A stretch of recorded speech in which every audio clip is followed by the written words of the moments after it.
So what it fucking does! I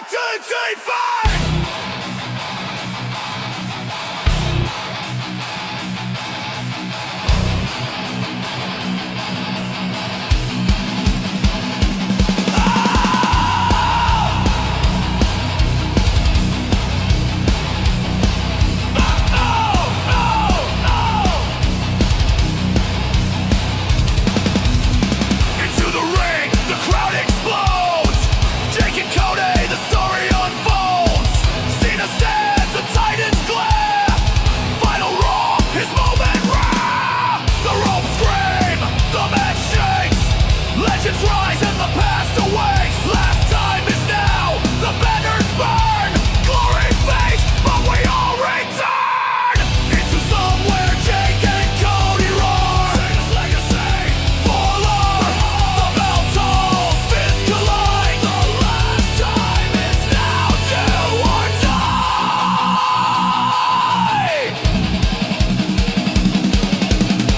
Streaming live, chaos reigns. Chants and screams, adrenaline veins. The screen's alive, stories ignite. Heroes fall and villains fight. Raw emotion, the crowd is wild. Cena stands so undefiled. Through the ropes, a Titan's last bow. The end is near, the time is now.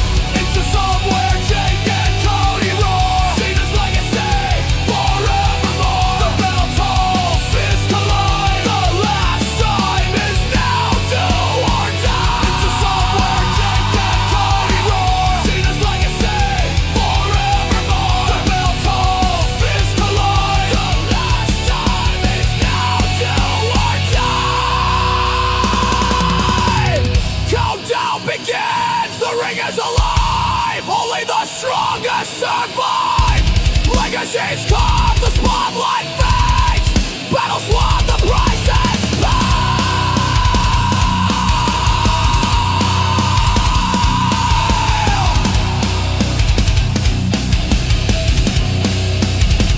The price is paid.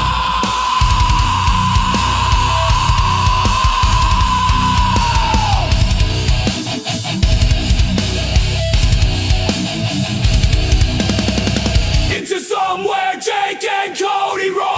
Cena's legacy, forevermore. The bell tolls, fists collide. The last time is now, do or die. Into somewhere Jake and Cody roar. Cena's legacy, forevermore. The bell tolls, fists collide. The last time is now, do or die.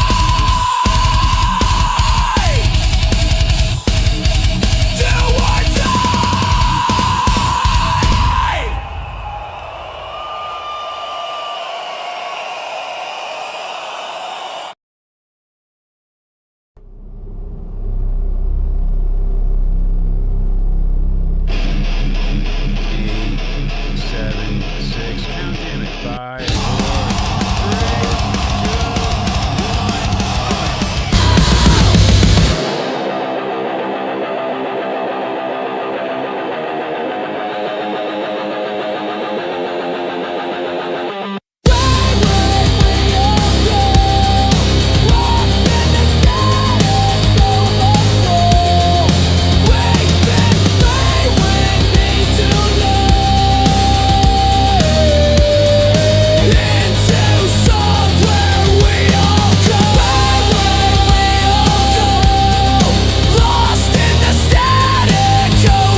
Yo, we clutched up in Toronto, elimination chamber, steel cage set, it's cutthroat behavior. What's going on, ladies and gentlemen?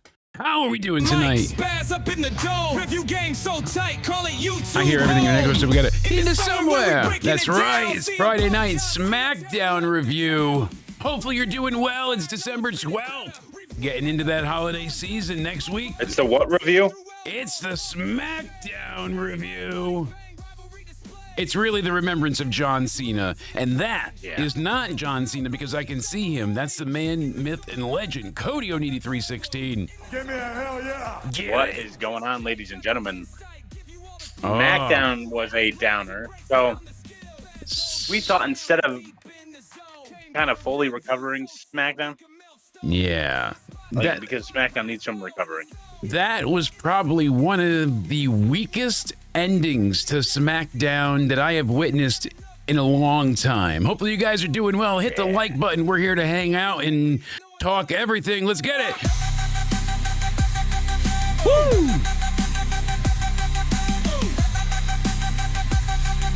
Reviewing like a beast, no one does it. Clever. That's right. Mr. Onidi, how's your day been? Excuse me. It's been all right. Yeah. I wish the show could have made it better, but WWE and Triple H with this Sesame Street shit. That's why we're here to review I love SmackDown. trash. Oh, already you're starting with I can hear myself. the Sesame Street goodness. Speaker's not on, so now I gotta figure out why you can hear yourself. Uh-oh. Oh, you're coming probably from the stream again. Hold on, let me go ahead and you don't hear yourself now, right? Oh. Yeah, I can still hear myself. How the hell can you hear yourself? That's an interesting state of affairs. All right, well, we'll figure that out. And when we go ahead and get there, wavelength. Oh, look at that. It changed its Windows. Aw, you trying to fuck up the show? Yeah!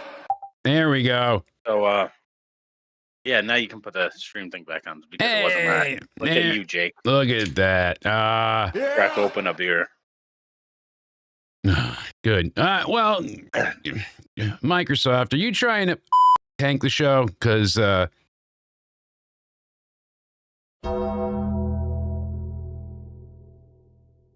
What?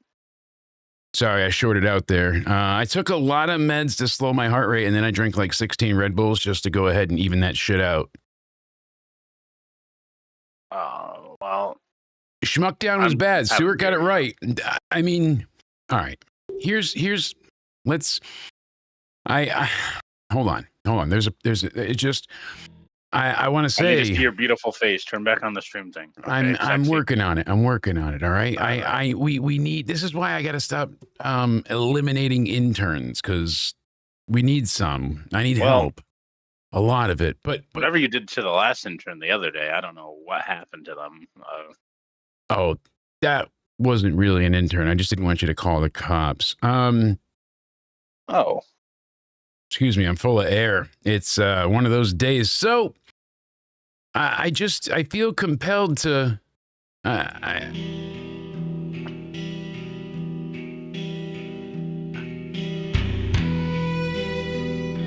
talk about how bad this fucking show was. It doesn't make sense. Anything. Billy Ray, Alistair Black. You know what? They want to build Cody, them up. I feel it. Listen, Cody, listen. I feel They want to build them up. I gotta go in and do it. It's Uncle Howdy because Uncle Howdy is terrible, and he goes ahead and he knows. He sees the crows. You cannot escape the fate of Uncle Howdy. What the fuck was that? I don't know what any of that shit was because it was complete and utter trash. And you want to know why it's trash? Because Oscar the Grouch. I want to look at your feet. Ah, yes, your feet. Uncle Horny loves your feet.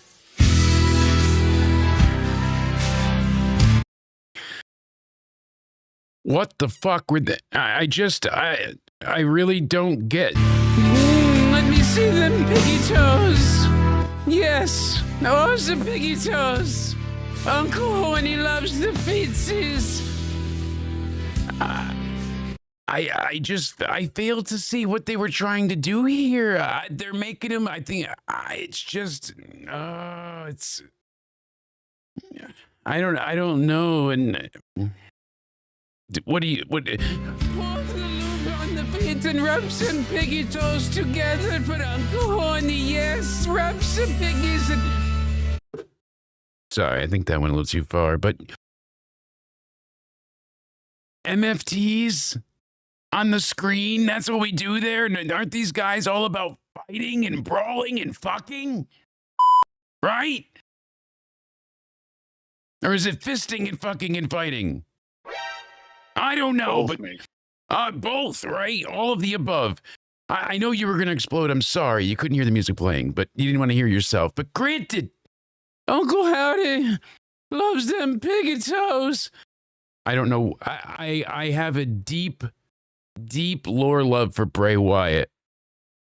But fuck me, is it heavily rose-tinted glasses, the effect of all nostalgia effects when you look back at Bray and you're like, oh God, Bray was a genius, but there was a lot of bad with Wyatt too. I have a Wyatt tattoo. Like I admit that a lot of his shit didn't hit. What did was spectacular. That debut of the Firefly Funhouse was probably one of the most like meta deep, fourth wall breaking yet universe establishing things that they've ever, like, it was so creative on so many levels with so many things to do.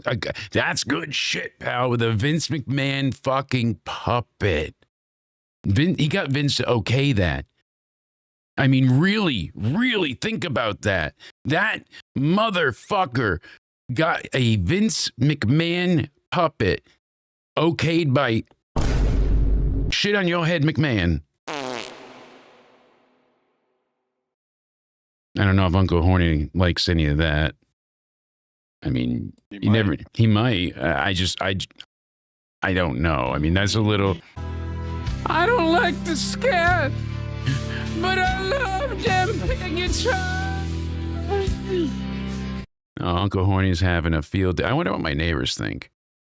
Regardless,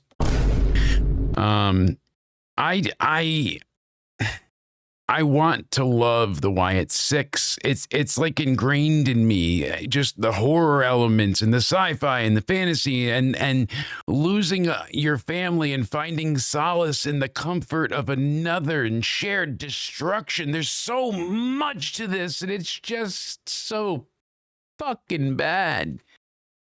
This is so stupid. And it's so not letting Uncle Horny see them piggy toes, Cody.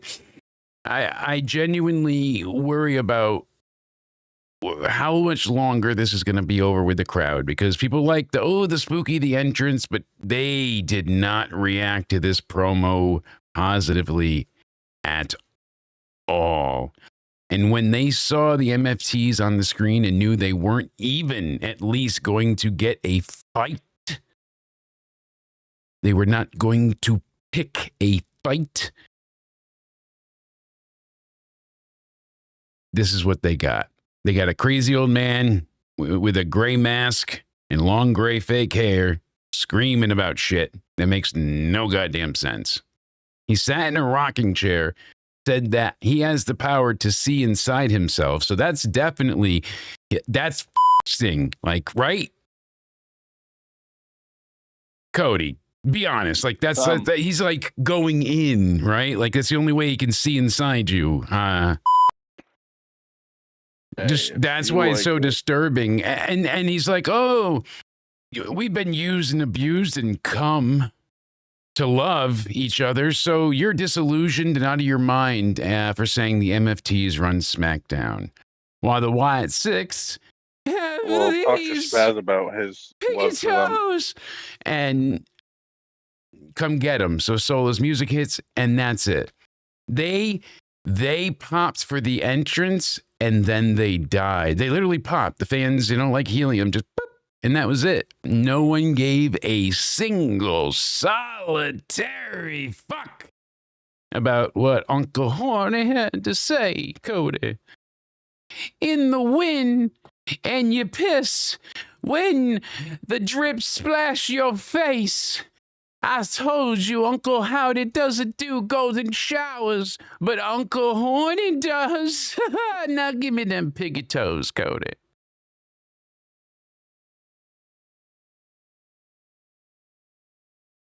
I think we lost him. Cody? Huh? Oh, We're talking about the Wyatts, right? We were talking about the Wyatts. See, talking about the Wyatts, SmackDown in general can get you to sleep. Get you to. Forget melatonin. Watch Friday Night SmackDown and you're set. You want to play the game? Good. I drugged Lemmy. Did you? Took like 507 Vicodin and about 902 Benadryls, but I got him to then get up and sing. And he's like, time to play the game. That's how we avoid copyright. I had to get Lemmy to record that very inebriated before he passed away. And that was when he was in hospice too. We recorded this, so that's really fucked up. But Time to play the game. mm-hmm. Oh well. What do you think of? Wait till you guys get the Christmas special this year.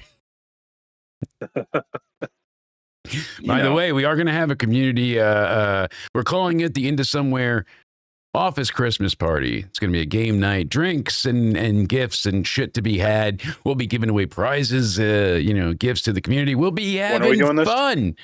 I don't know yet. We're going to finalize and announce it tomorrow. We got to talk. I haven't been home all day. But granted, we'll give you more info as soon as we know. You can check said you Twitter. asked Santa Claus. You said you asked Santa Claus for a good fucking SmackDown. What happened? He said, you haven't been a good boy this year. I'm on the naughty list. No, not you. Oh, Me. Oh, you're on the. Am I on the naughty list too, though, or can I ask? I mean, I'm gonna check. Hold on, let me see here because I know that I'm on the naughty list, and so is Milo, and I was really upset about that because fuck, What did he do? He's been ripping into presents for like a week now. I mean, we couldn't have anything nice. He's just been, and usually he doesn't, but I don't know. He just. I have a question. Yeah. Who's the guy in the red suit with the big belly, white long beard, and white long hair, like laying claps down on your floor? He has a hat on too, like a red. Okay, so Ben has family. Funny enough. And they came looking for him, and I gave him a job, and they're just very tired from working. So. Why do they look like Santa? Listen. Well, they were going to dress up and go visit the children's hospital, but then I found out they're not allowed near schools. You didn't do anything to Santa, did you? No, never. This is never. like when Alberto Del Rio ran over. Oh, Jesus. Listen, so the good news is no, Santa's fine. I'm trying. Oh, here we go. Let's see. So I finally found it. It only took me fucking ever to click through a bunch of shit, Sir Cody, but here we go. Thanks, Mom, for sending this to me, and she circled my name. She did. So you could remember your name? No, so she just wanted to mock me and say I'm on the naughty list. Huh, you fat. Hey. Leave FC out of this. She's still my mom, all right? So, look, right here. Men on Santa's naughty list. Jake, Matt, Chris, Ryan, Josh, Tyler, Brandon. I'm not reading all these. Xavier, Vernon. We got Bruce, Wayne. Bruce Pritchard. You know what, Bruce? I'm not surprised that you're on there because you're with Triple H booking crappy fucking shows. Who else we got? Travis. Bruce. Travis Scott fucked up a lot this year. Yeah, with his Do we see John on here? I don't see John Cena anywhere. No Johns. Vincent. Oh, Vince. Oh, Vincent Kennedy McMahon. We know Vincent's go. No, not allegedly. He's guilty. Franklin. Clinton. Tobias, Conrad, Felix, Jasper. That's Sean's view. That makes sense. It's starting to add up. Emilio, Felipe, Zoran, Zoltan, Jan, Jan, Jan. That's. Oh, I get it. No, it's a thing. I got it.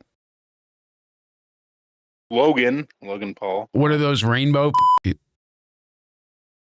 No. Wait, Alex Riley. So it wasn't John Cena this whole time. It was Alex Riley. Makes sense. So bit of a fucking, blow to the heart Dominic because I thought I was a his good name boy. wrong. Gave everybody all this extra content. Don't tell Liv Dominic is on the naughty list. He is dirty. He gets really naughty, I hear. Santa actually, if you send him $100, will tell you why he's on the naughty list. Why? You really want to know? What did he ask for Christmas this year? No. did he go I'm into serious. I found no out why ice? I'm on the naughty list. It cost me $100. I had to donate to Santa, but I did find out why. Apparently, I did not give 2 weeks' notice at my last job. Oh, Jesus. So, sorry. Okay, is that better, Santa? Am I gonna get presents now? You fat piece of Jan's a guy's name. I mean, the fuck. I'm on the naughty list. You kill a couple of fucking homeless hookers, and I'm on the naughty list. Well, so I'm cleared. In Connecticut, yeah, absolutely. Just don't leave the state without concealment. I really, and I mean that literally, I really am sorry though. I know we got to get back to the review, but I am sorry. Like the other day, people think we were like joking around, but so I thought it'd be funny to sign you up for all the Scientology churches online, have them call you repeatedly. Yeah. Yeah. So you didn't tell everybody that they showed up. So you're No. We played the game the other day, like and Paul had ice on there or whatever, and like a bunch of ice like came to my house. No, I know, but no, seriously, you got to tell them that the people, the Scientologists have actually come to your door twice now since I'm sorry. I didn't think it would be a thing. I was just. Yeah.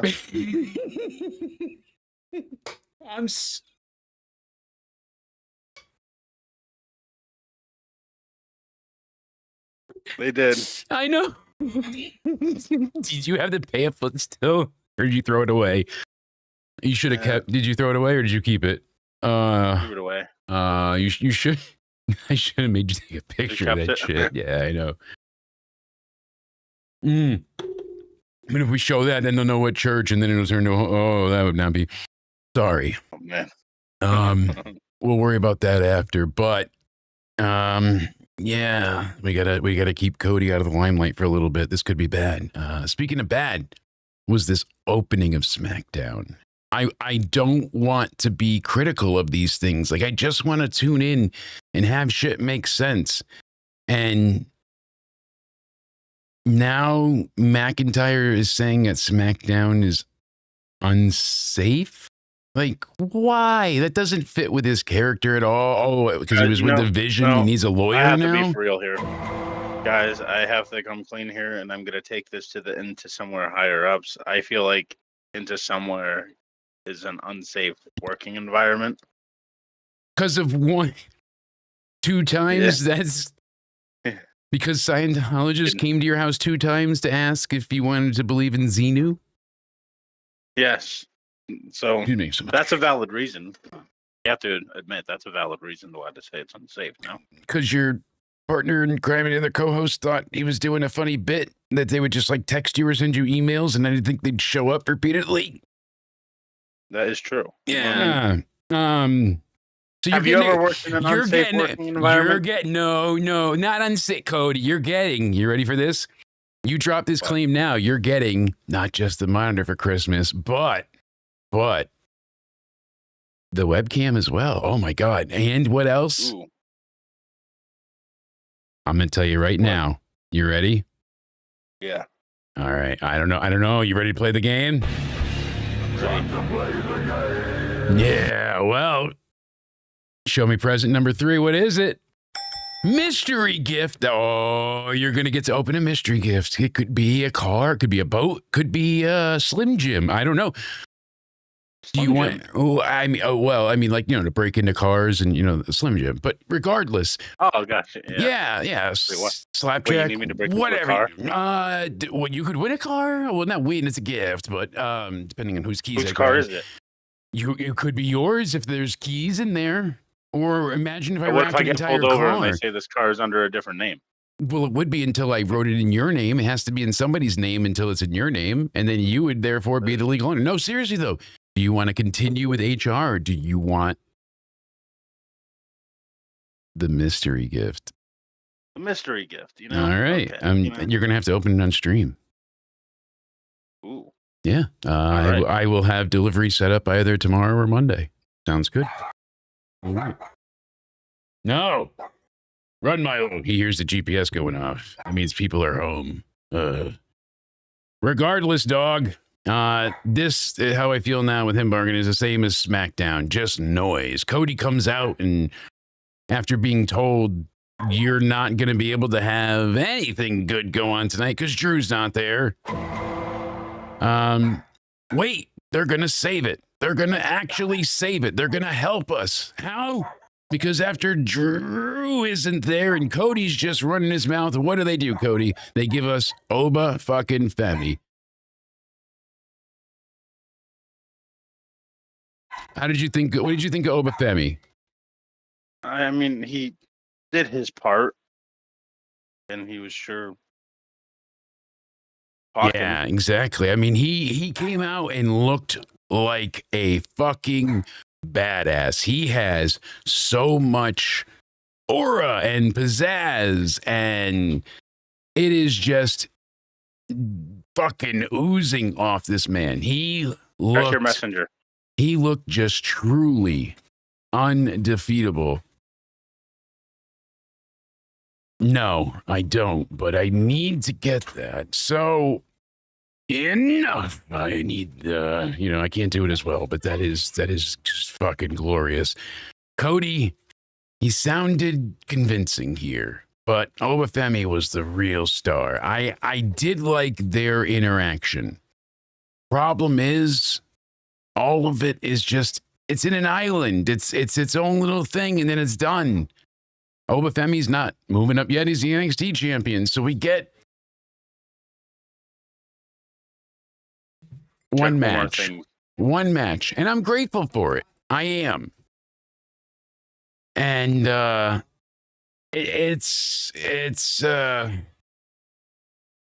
just it's sad because it's just leading into Saturday, and I wish this was like his chance to really debut, not just be in front of the audience. They had Sol Ruka there, they had Bailey, all right, there's Javon in the match. I'll give them this. I think SmackDown was better this week than it was last week. Last week was a real drag. Yeah. This week gave us Tommaso Ciampa and Ilya Dragunov, and people are like, oh, all the kickouts and. This wasn't finisher after finisher after finisher. It wasn't, these guys beat the living shit out of each other that you saw Ilya's mouth just pouring blood at the end there. Candace kicks him in the head while, Johnny's got the distraction. And I'm like, shit, they might give it to him. That'd be pretty cool after all these weeks. And they're going to, and then Ilya's got to chase to get it back. And then, nope, he sits down on top of Ciampa at 1, 2, 3. I don't know. That finish makes me want to see a rematch. It does, like this. The match itself does, but I don't know. It's still damn good match, but the finish was really just lackluster after all of that. But I don't know what caused the bloody nose. I don't know if it was like the air raid crash or if it was. When he went ahead and did it from the middle rope and he came up like pretty much then bleeding, but I'm not sure if that was the exact spot. Yeah, Ilya's a vampire. He loves blood. This was a damn good match, especially for SmackDown. This is in the upper echelon of like TV matches. There was blood, there was action, there was drama, there was interference. It had a bit of everything. We did. You got some blood on Sesame Street? Your blood. It was indeed fantastic. So, check your messenger. Yeah, I see that. So yeah. Perfect. We go ahead and we get ourselves even a little bit further down the line of this just drag of a show. Uncle Howdy, as we said, we heard from Uncle Howdy. We know what we got, and it was just nothing, Cody. It was absolutely nothing. Uh-oh. After. Uh-oh. We can't talk about the review. No, Cody. No more. No, it's just Uncle Horny wants to see them toes, Cody. He wants to see them toes. I got to see them feet, Cody. Uncle Horny needs the. Enough!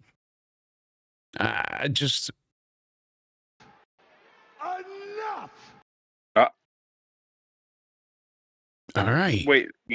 You don't gotta yell at me. No. You can't. No more SmackDown review. Enough! Okay. All right. Jesus, if you're gonna yell at me, the show was shit. Yeah, it was shit. John Cena. Okay. What did we get from the SmackDown? It was just that was the good match, and the rest of it, Lash and Alexa, was a disaster. Careful, he might yell at you. Javon and The Miz wasn't bad, but it was what it was. The fans are not going to be excited because Javon beat The Miz. Like, this is how they use him? And then Jade and Michin, and we're supposed to be fucking excited about that? Apparently so. And Zelina Vega, she's usually not terrible, but in that lower rung. Tonight, she was the ultimate botch machine. Absolutely. Yeah. She was the Michelle McCool of the night. And that's the show ruiner. The Michelle McCool Award of the night goes to Zelina Vega, who fucked up everything. I give this Michelle show... McCool is going to be doing the SmackDown review elsewhere. Yeah. She's taking over the SmackDown review for us, and we're going to be doing John Cena. John Cena. What do you give this show out of 10? I need to know. Wrong. Yeah! I'm going to give it a 3. A 3. See, it was better than last week for like 2 of the matches. But No, you're right. You're right. But it wasn't that much better. I'm saying like 4.5. Match quality-wise, I think. A little bit. I mean, not by much, though. That main event was shit. Damian Priest was boring as all fuck against Aleister. Raw was worse. And everything with LA Knight and that Javon and Miz, I mean, they let the Miz get an offense. Alexa and Lash ended in fucking nothing. It was stupid. They had to go ahead and get Nia Jax in there. Fucking her and Flair. They could have had a competitive match between those two. Instead, they give that. So I'm curious, chat. Exactly. I'm giving it a 4.5 out of 10. Well, I'll move it up to a 4. That sounds fair. So we'll average it like a 4.25 and call it a day. Let's get into Cena Vision. Yeah, let's talk John Cena. So Michelle McCool took our SmackDown review jobs, right? Yeah, she's going to handle that for us and tell everybody about how great SmackDown was. Right. We're not fired or replaced. We're just temporarily no longer hosting the show together. That's what Cater Taker said. So we've been sent to the post show where... hey, listen, we've been sent to the post show so we can go ahead and go over everything. You're supposed to hear yourself because we were going to have the music, but didn't work. Oh, yeah, you're on my bed. Didn't work. I don't know why our Cena remix didn't play. We had our copyright-free version, but apparently it's Time to play the game. corrupted. Yeah, Priest and Zelina with the win, though, right? Right. Michael said that. But you knew the Terror Twins would come out with a victory. It was dumb. Zelina fucked up like a botch machine. It was, and then Aleister looks like shit. So they got beat. You knew Rhea and Priest weren't getting beat. And you killed what could have been an interesting ascension for a new heel on SmackDown in, their team up together, husband and wife. Oh, who is going to look at them as a credible threat at all or anything decent? I failed to see it. I don't want to make people, sick after a while. Go ahead and see Cena freak out in the background. The last time is now. It literally is now.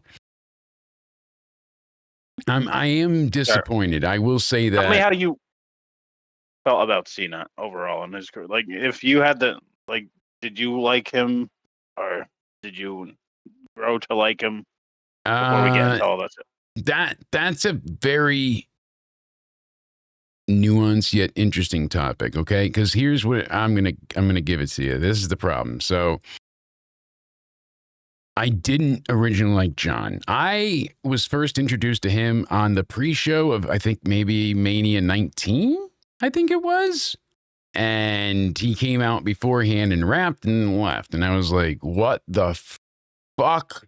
But do you remember him with his debut with Kurt? Was Did you take that? a break with wrestling or something? So I watched that Mania, which was what, 19? Austin retired. And getting into 20, I watched Mania 20, but the TV getting there is when I started to take a bit of a break. And it was like a 6 months off thing when they did the brand splits more. And it was like, they had the reshuffle and the ruthless aggression era finally like really took off. That's like what? In that point in time is when I really I went to college, graduated high school. Like, so I wasn't watching as avidly. So I remember my friend was in college with me. He's like, yeah, I got the Chain Gang with Cena. I'm like, the fuck are you talking about? He's like, oh, you're not going tonight? And they had something in Providence. And I was like, nope, I'm not with the Cena thing right now. And when I think it was like, oh, wait, I took Courtney to wrestling with my grandmother and my mother. And we went to Raw. And it was right after Backlash, which was the worst time to go because nobody was there, but he was injured afterwards or selling. And Cena got, well, the reason I like Courtney had not ever enjoyed wrestling, but I had kind of like, hey, do it for me. You'll have fun. You'll still enjoy yourself live, which she did. But I was like, oh, yeah, a bunch of muscly, sexy guys. What's to go wrong? So she had looked through, like, she didn't watch wrestling at all at that point. And she looked through and she's like, oh, he's kind of cute talking about Cena. I was like, there you go. There's your guy. So I got her excited because he was advertised to be there. Going on, Liz. And then he got thrown through a spotlight the night before by the Big Show. And the most he did was kind of like shake and saunter onto the stage for half a second and then disappear. And everyone was like, oh. And that was like the introduction. I was like, oh, there's your guy. So no match. But there he goes. That was my like first time seeing him live. He came out on the stage, shook a little bit, and then walked away. Thankfully, I got some other times with John. I got to see in the build to WrestleMania with him and Rusev when he was trying to get Rusev to face him and Rusev kept saying no. That was a really good promo back and forth. And then I got some good matches with John as time went on as well. And, I was one of the ones during the Super Cena era. I've said it before on podcasts, so I'll make it super quick. But that I Quit match he had with Randy Orton was when I had to be like, what the fuck are you guys doing? Why are you doing this? And what is going on here? Because John got handcuffed and crucified like Christ to the turnbuckle. They had the shackles over his head and he's hanging there. And they proceed with, what the hell was it? It was Cody and DiBiase. Yeah. The hell was their name? Legacy, right? Legacy. I got that before you and I couldn't think of it. Legacy goes ahead and brings out kendo sticks and shit. And the three of them play mini golf on John's ribs with kendo sticks. Bam, bam, bam, bam. You know why? That's hardcore. I got you. So every time he does that, he's got to punch himself in the dick. I know, Pico. I know. But you should say it again just in the chat so everybody knows. So, Pat Patterson led Pegasus. That's not hardcore. Yeah. And, they beat the ever-loving shit out of Cena for something like, I think it was over 9 minutes straight. They just pummeled him and hit him. John, you want to quit? I'll never quit. John, you want to quit? He's like dying. Oh, I'll never quit. And then they get back into the ring. He got RKO'd, about to get punted, doesn't, and he puts Randy in the STF with the shackles, the chain for the handcuffs. And as soon as he even starts to do the arm movement to like pull back, Randy taps. Done. Sold. Bah. Yep. And that was it. And it was like, you guys have faced each other so much. it was just the epitome of Super Cena. He could, infallibly do no wrong as far as like the company, because he was, the ultimate sponsor magnet and opening, introduction to wrestling for a lot of young kids. He was Mr. Nickelodeon for a reason. And it really was telling, because I was the one being like, all right, at first I hated it. Then I realized, hey, wrestling's changed. That's not for me. But there's other things at this time that I really like. I like.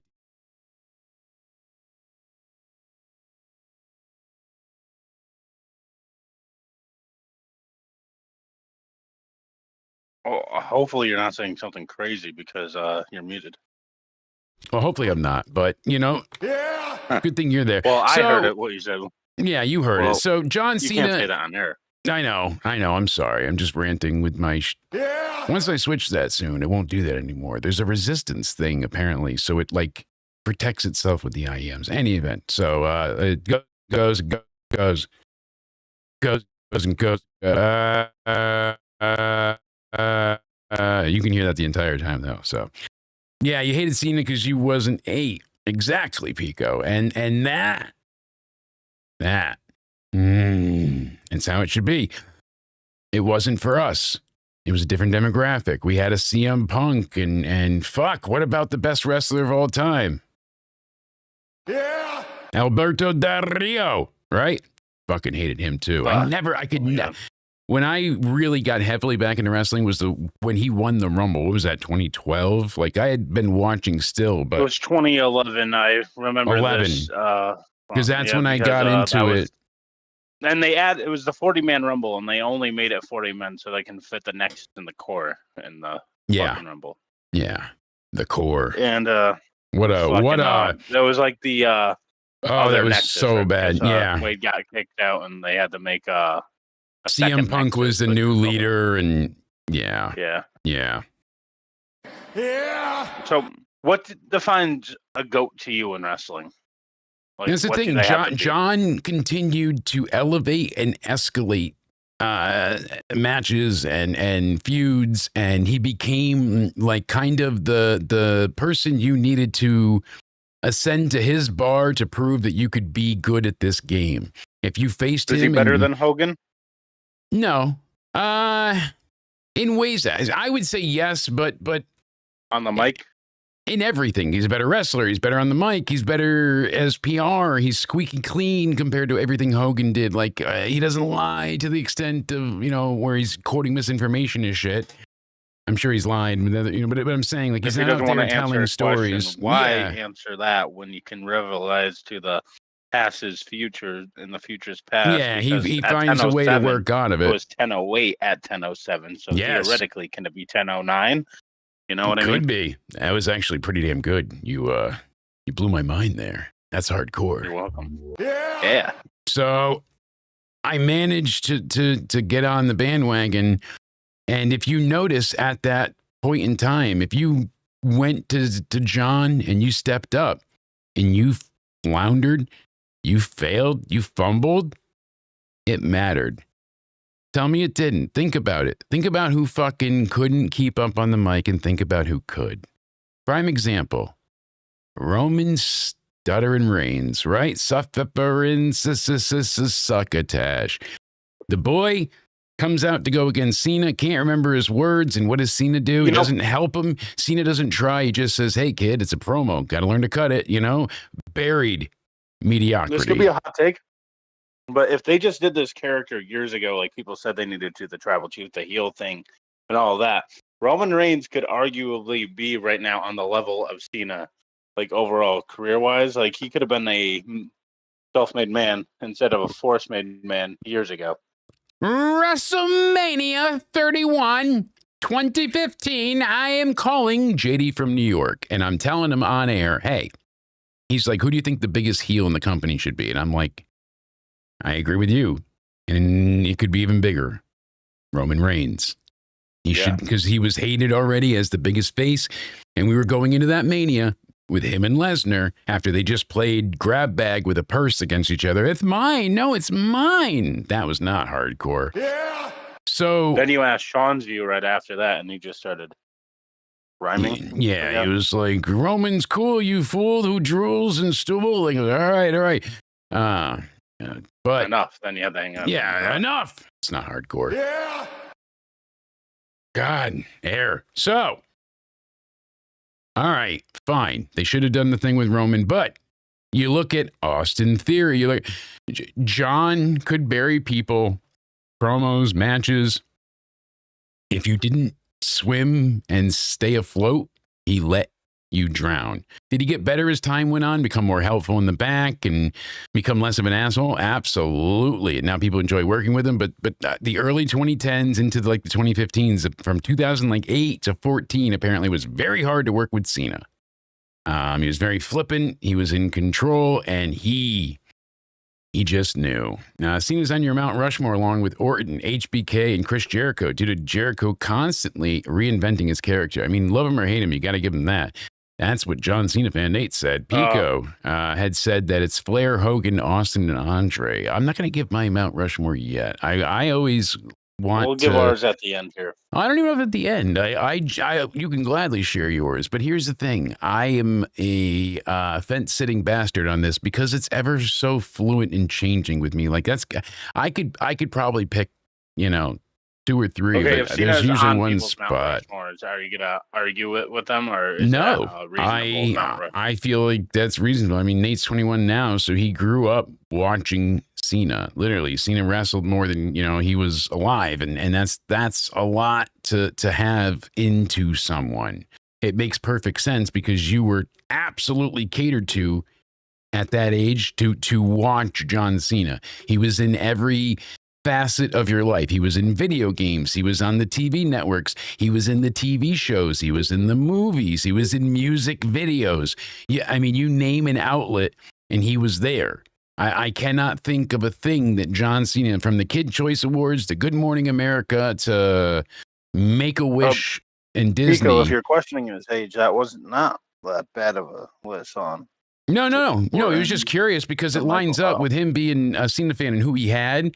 Or in HBK, Jericho. Yeah. That's pivotal, like 2002 up. So if he's 21, it lines up basically perfect for what you would. Because you always get into, I feel like, wrestling from about 3 to 4 years from before you were born.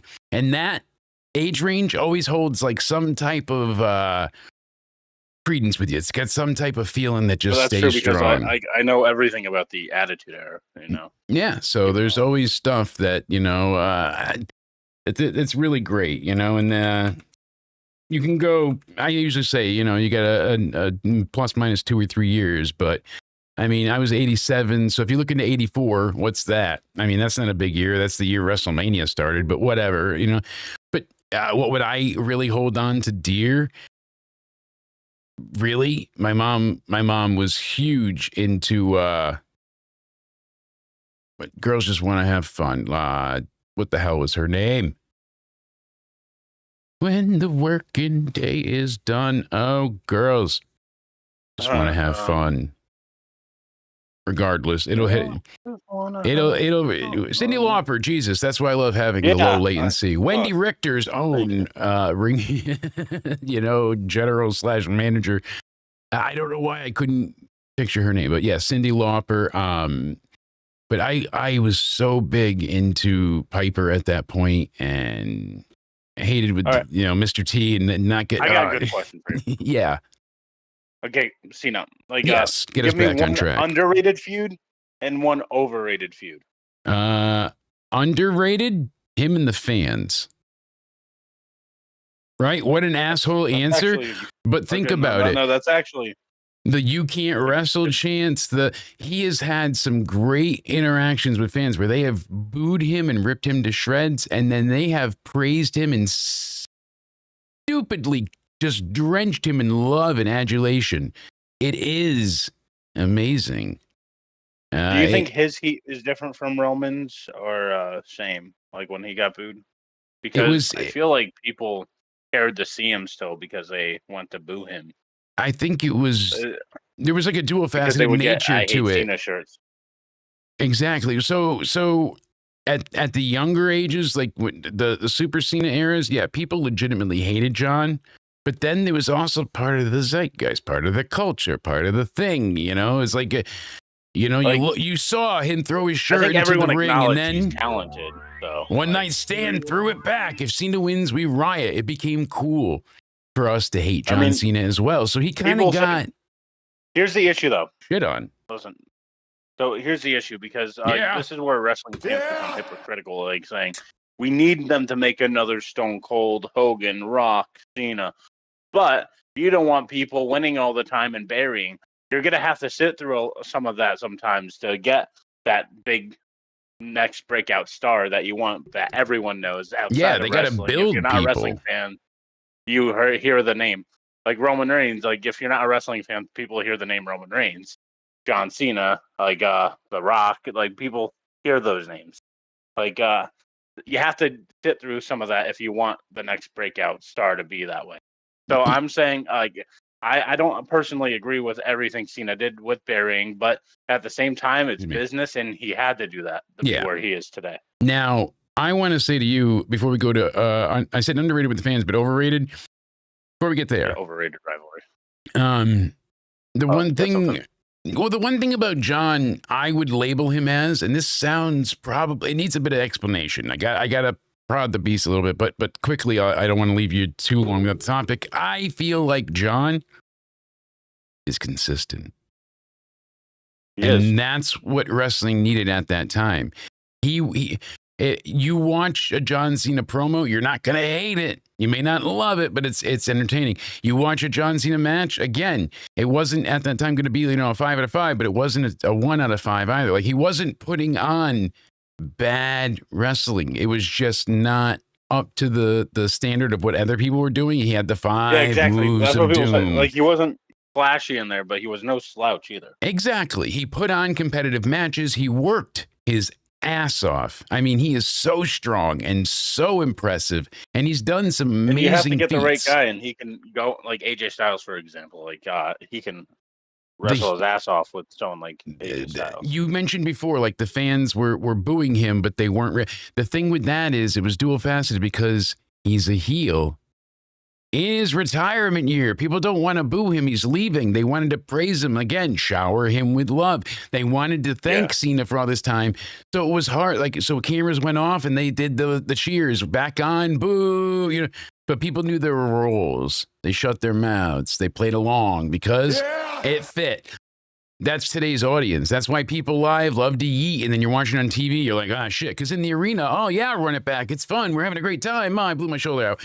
And we gotta, Milo loves to eat. He's always doing that. But I don't know. I just see. I'll show it after. But Milo's been going nuts eating. He's very excited for Christmas. He is overrated.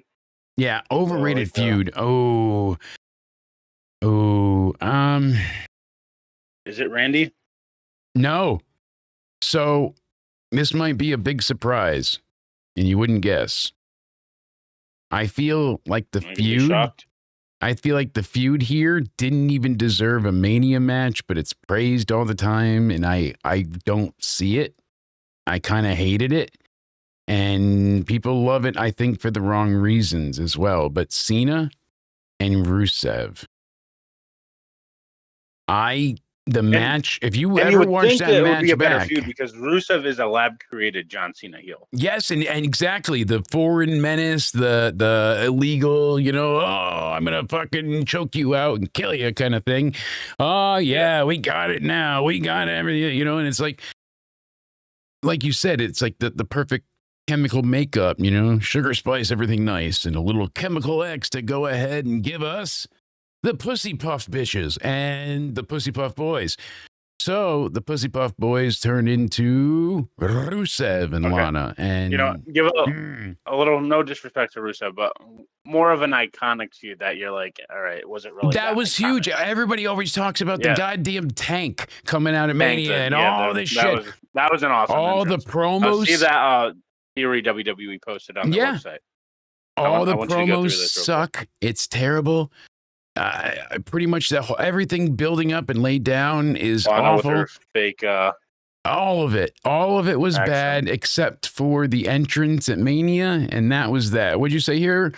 But what it wasn't, in fact, Cena's last match. All the press he's been doing, hammering home that this is time for him. It's just a ploy to make the reveal as shocking as his turn to the dark side 10 months ago. What if comes full circle from Elimination Chamber? The Rock returns and informs Cena that he wants his soul now.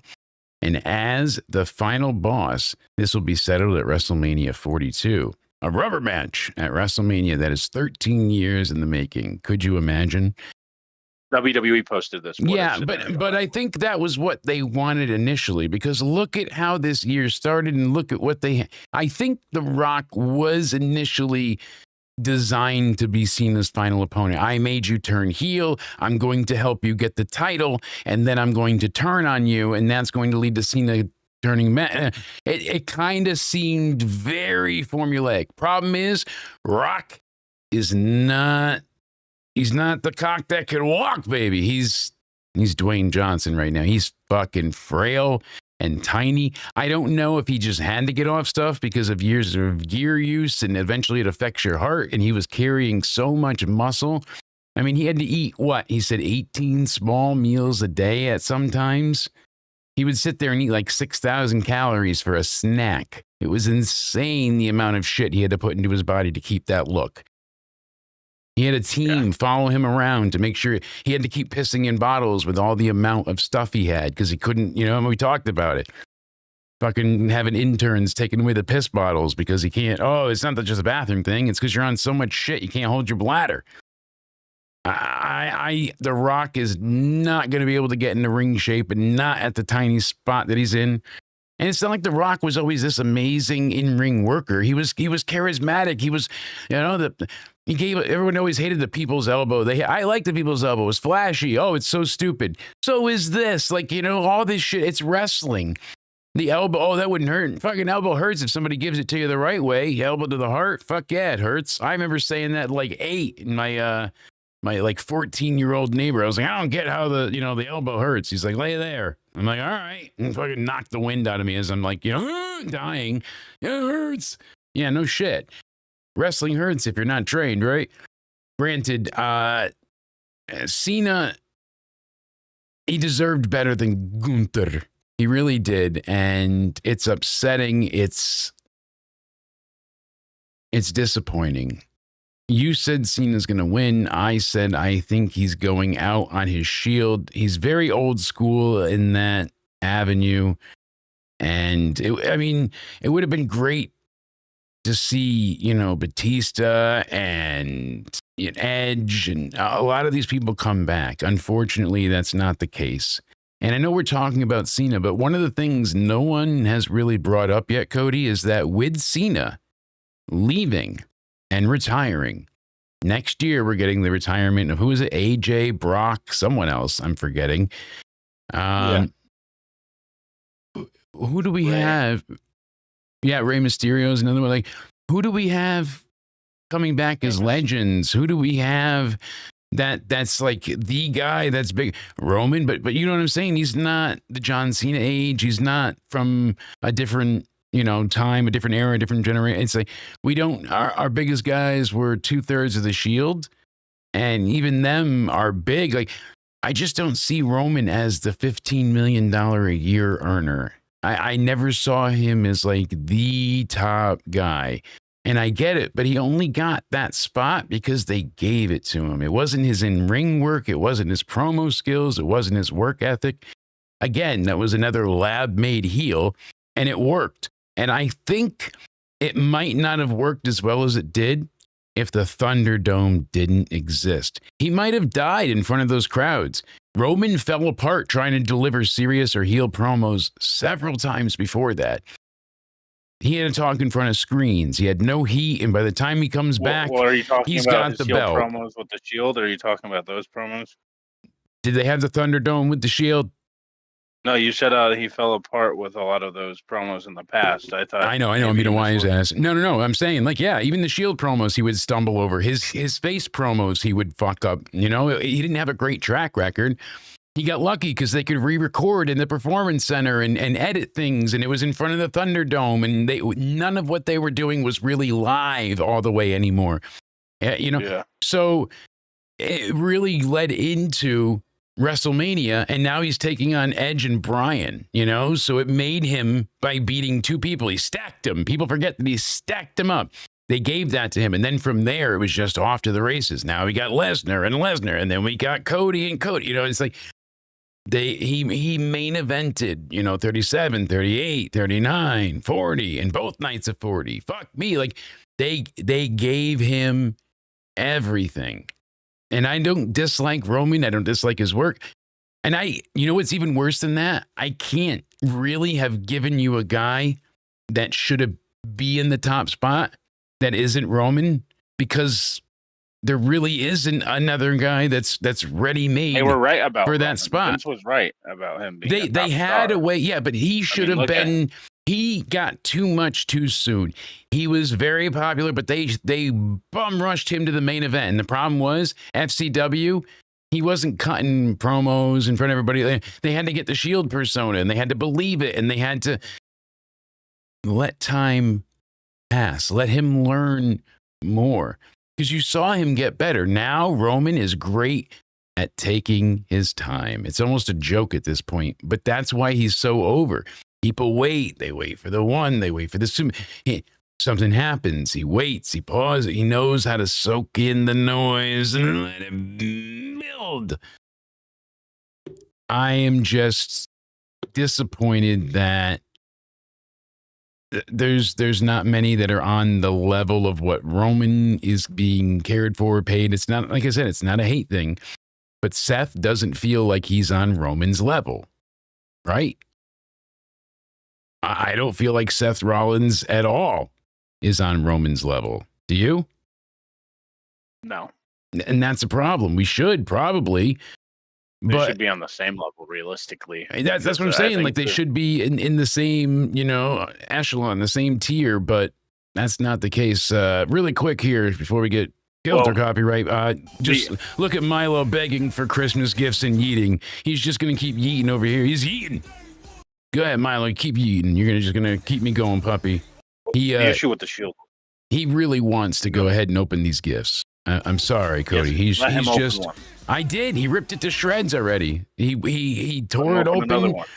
How many more can he open? I gotta keep wrapping them up again each time. We're running out of paper. Look at him. He wants all these. He does. He's eating, so we can go ahead and open up all these gifts. So we'll just leave Milo eating in the background here. So, yeah, I don't have a problem with the Shield. The issue with the Shield was, but Vince only liked Roman and Seth. I don't think he cared as much about Dean.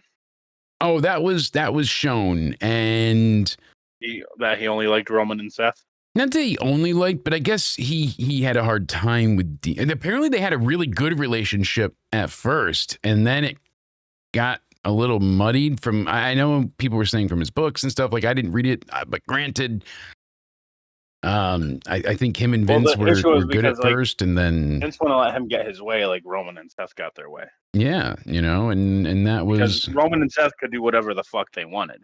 Yeah, and look, the elf the elf on the shelf went and played poker and won a shit ton of money and left a trail of money for my daughter and her boyfriend. How nice, huh?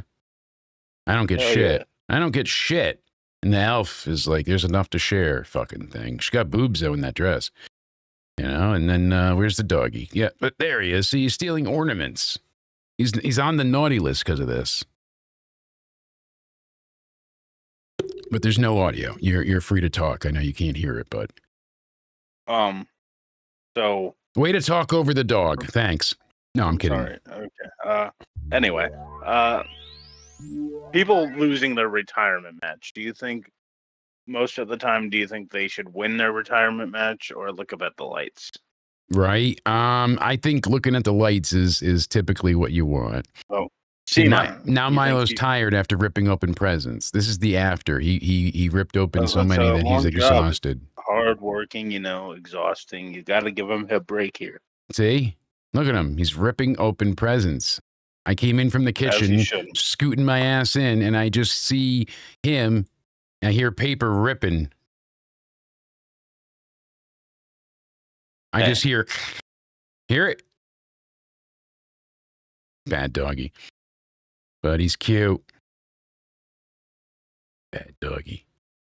So Cena, though, is he a different scenario? Cena is a different scenario. He's a different element altogether. So you think he should win his final match? If we're up to you. That's the Have him problem. win or- Cena really. Okay, I sound like a hypocrite. No, Cena should not be putting Gunther over. That's the problem here. Who it is. Cena should be putting over somebody. I don't think it affects Gunther if Gunther loses, though. It doesn't, but why does Cena need the win? Just because it's his last? But at least like somebody else can get a year's booking out of I retired Cena. I beat John Cena. Like that's something. Okay, then you got your young talent. The last person to beat him is the future of WWE, they say, right? In WWE, Dominic Mysterio can always brag, I was the last one to beat Cena. Fuck his final match. I was the last one to pin him 1, 2, 3. Yeah. I think that's a better idea than giving it to Gunther and letting, And I don't think you should have Cena tap out in his final. I get that. It's a good story to lead into, which makes it more unpredictable because are they really going to have the guy that says never give up finally give up? I think that's the way he ends it. Like really, like how cinematic is that? All the things he stood for goes away. Yeah, really. Like he's done with wrestling, so why not drop the wrestling part of the character and be like, all right, never give up. Well, now I do because I'm done. Kind of symbolic in a way, the symbolism. I'm having a spasm in my shoulder. I think they're going to give Cena the win.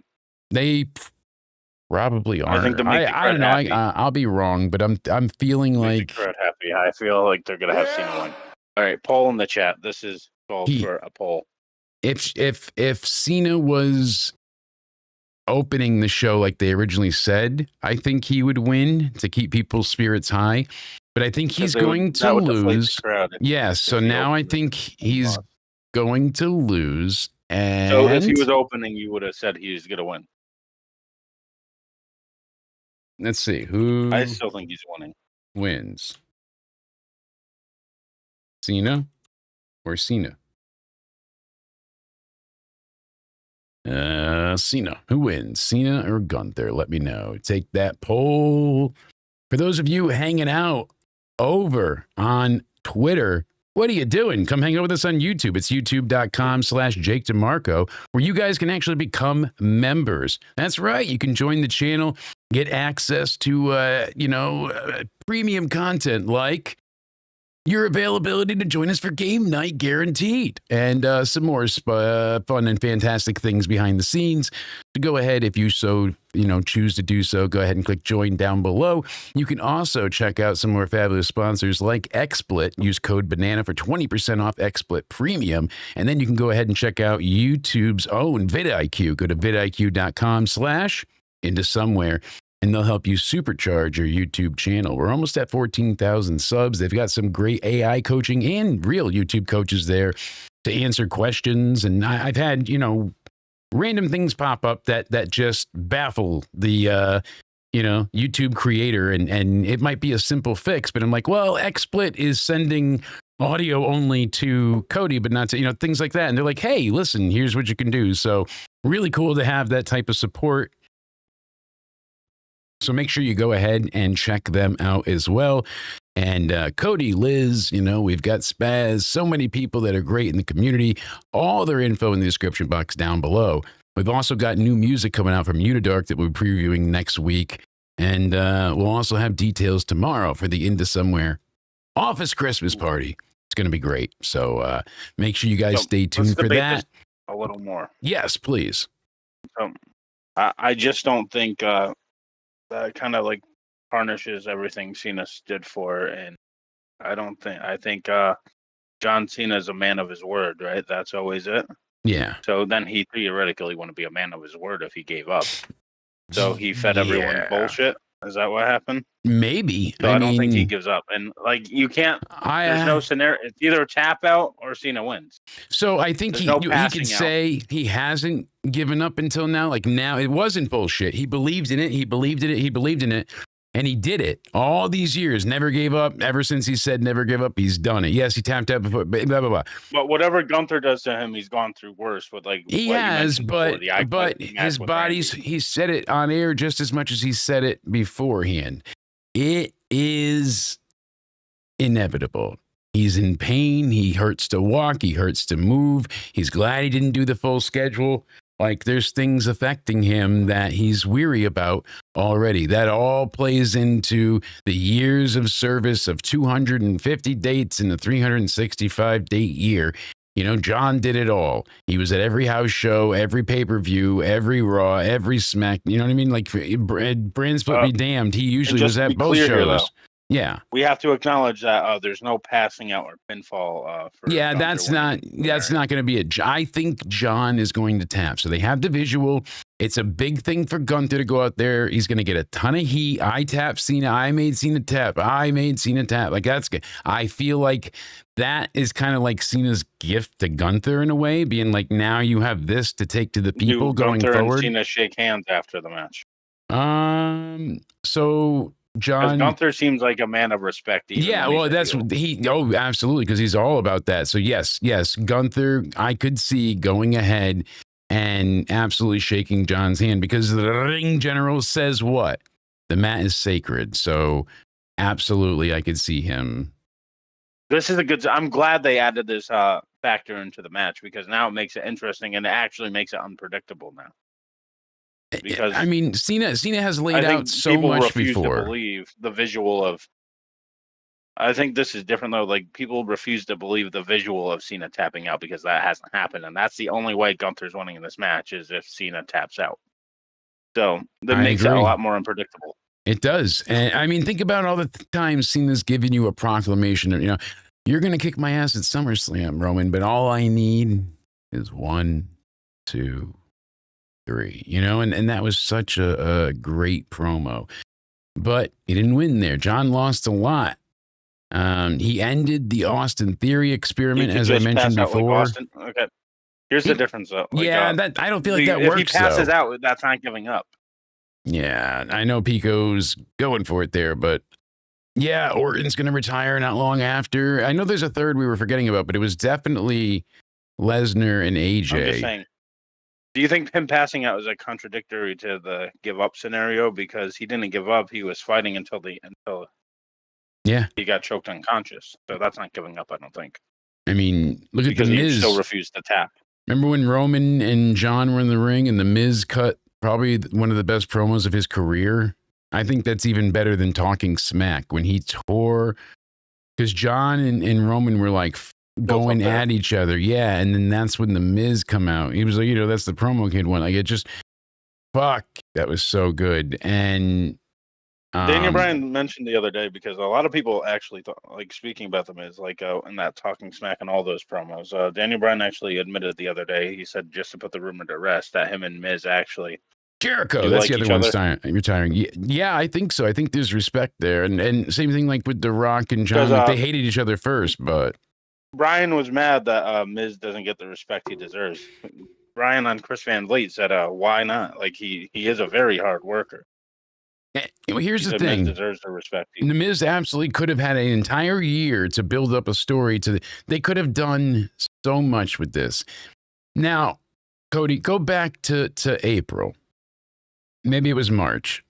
I'm a bit of a moron, but I'm an idiot. Yeah. John Cena's first heel promo. Think about what he says, but look at it from the eyes as a face, as a baby face. And think about the delivery as if he was just hurt, just sad, just sitting there, not yelling at the crowd, not angered, not fierce, just solemn, not stoic anymore. He's crushed. Anguish is just spelt all over his face in capital letters. You can see it clear as day as the tears well up behind his tired eyes. And he says to the fans after turning heel at Elimination Chamber, right? Didn't happen. Now he's still face, but he turns to the fans after, winning the chamber. And he's like, you know what? I should have been proud of myself, but no matter what I do, never enough for you.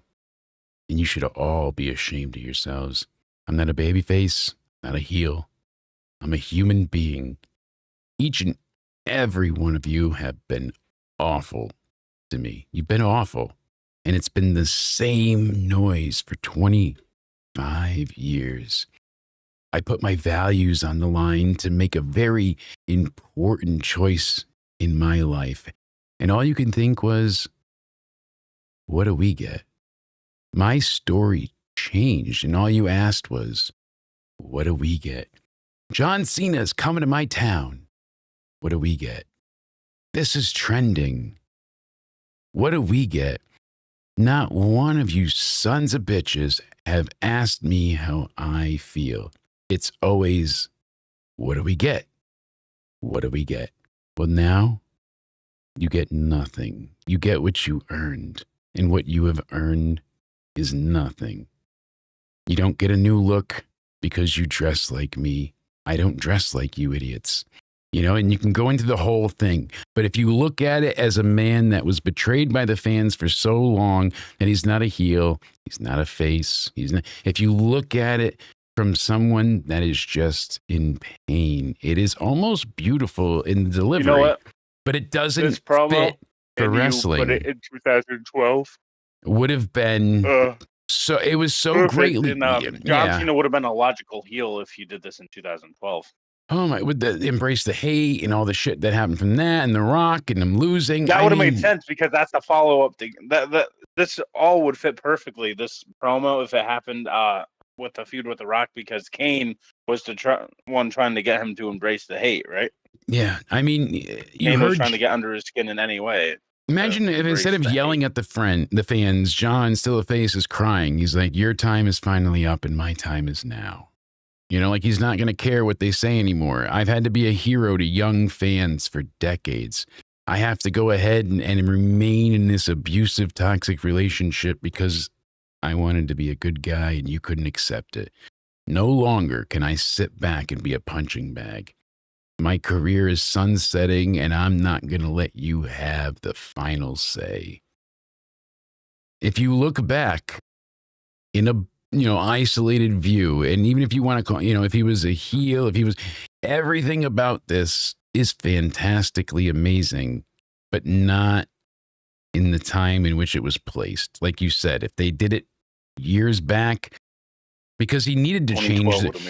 The only reason they didn't change the music and they had because they knew, I guess, initially they were going to turn him back eventually, and they didn't have enough to so then why do it at all? If you couldn't put it all into it, why do it? Yes.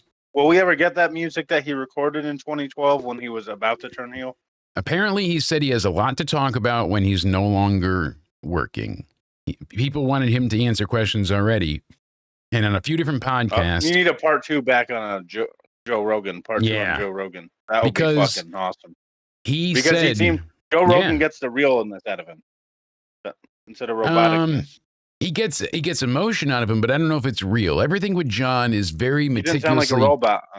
He was very animated, and he might have been more himself, but he's still very particular in what he says. He's still the PR. He talks well, though. Oh, he's very. That's part of that. You could send him anywhere, and he would never embarrass you. He speaks multiple languages. He is the ultimate workforce motivator. Like, he is the guy to get people to buy stuff, to do stuff. He just has the charisma, the passion, all of it to make you feel, oh my God, we're best friends, because he's just got that much charisma and pizzazz and believability, and you're almost extra gullible, And I knew you meant Orton. Yeah. Orton's not coming back to the Royal Rumble, not Orion or his belt. No, Orton, I've heard, was coming back like 2 weeks before the Rumble on SmackDown. So the Rumble is the 31st, right, Cody? Right. Cody. Oh, Cody. So the 31st Saturday, so it would be Friday the 30th. Respect my anxiety pen, Cody. Minus 2 weeks would be the 16th, Cody. So yeah, the 16th is what we're looking at for the Orton return. Should I I feel like I want to tweet that out to like make it official.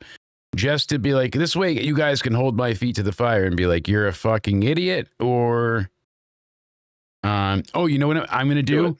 I'm gonna do this. I have an idea. Orton is returning today. He's in Saudi right now, I heard.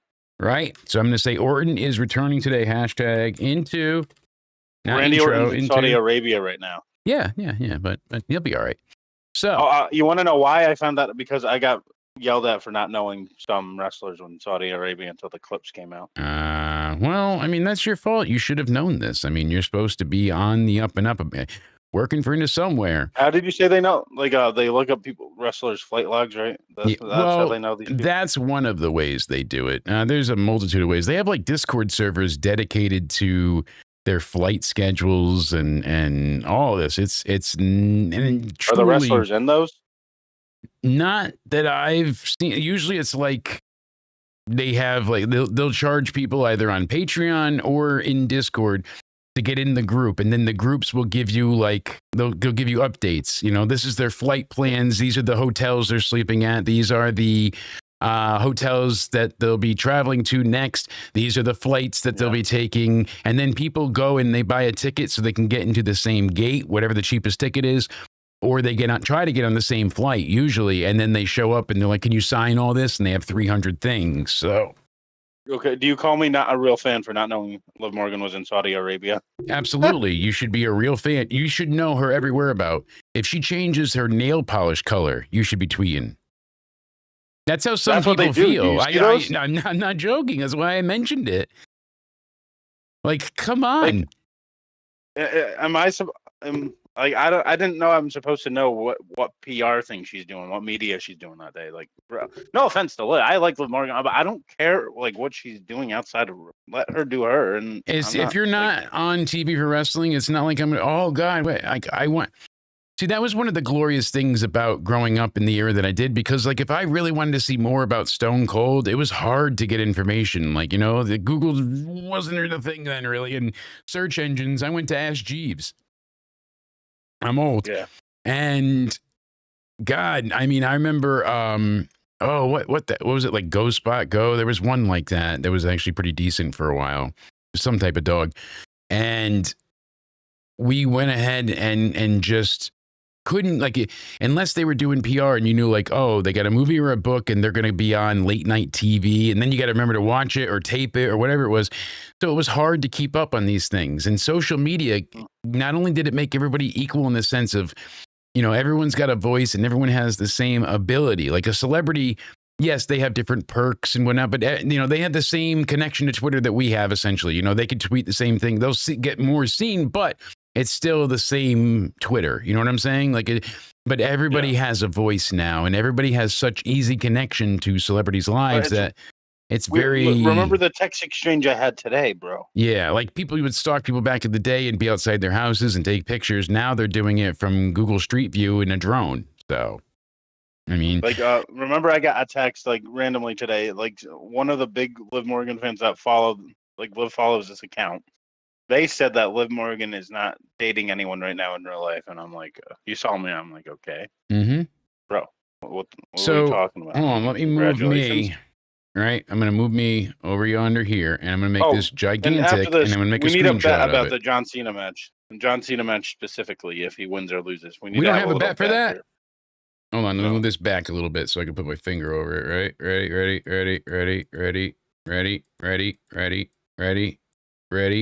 ready, go. All right, now too far. Back up. No, too far. Down, Cody. Cody, down. But you gotta turn the button, Cody.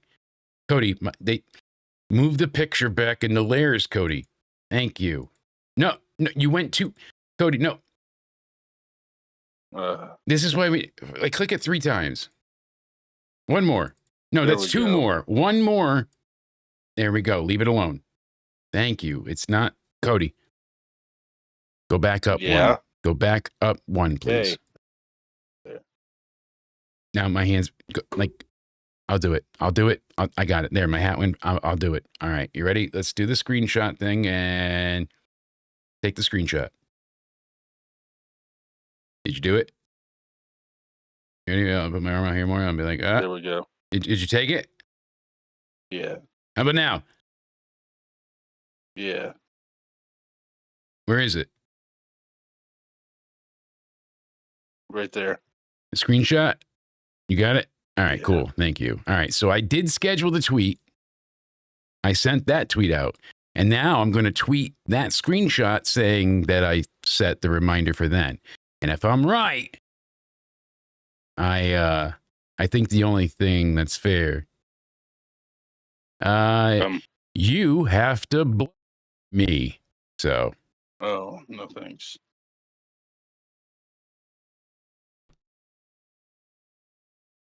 are you sure?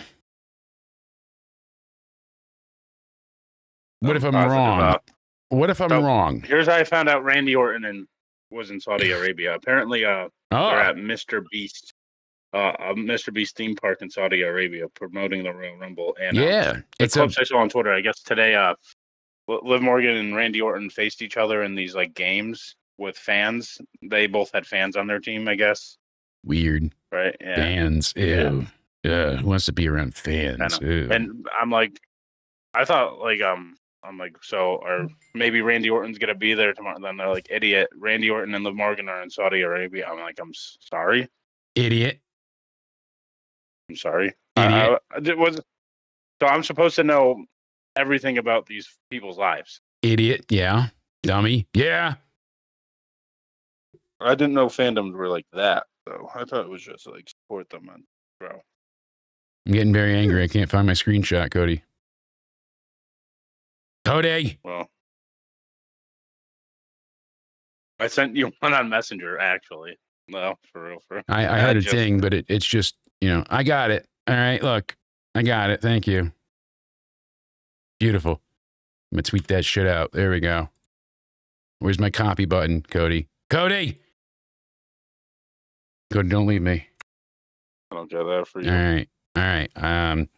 Hashtag I'm an asshole. I'm an asshole. What did you do? No, I'm just tagging it that. See how well it does. What else should I tag it at? Why'd you leave? Hold on. Let me tag it again. Get bitch. And what else should I tag your tweet as?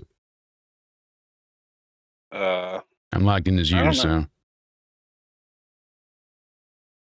throw out a couple of the words or what? Go ahead. All right. Tweeting it out. There we go. Into somewhere. Yeah, matches that really meant a lot to you with Cena. Hit me. Well, wait, Come why on. did it say you left?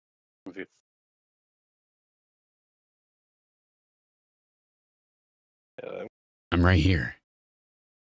Yeah, it keeps saying you're leaving and joining. Weird. Anyway, start up your watch stream thing again. Thanks, sir. Did you break it? No, did you? No, I didn't break into somewhere. God, making this go off the rails here. I don't know. This is why we got to get you on the computer. John Cena's 10 greatest matches. People said quite a few interesting answers. So I'm going to go over the fan. Before we get into that, can we? I sent you this on Messenger. Like images people don't want to see. If you're a baseball fan, like look at your Messenger real quick.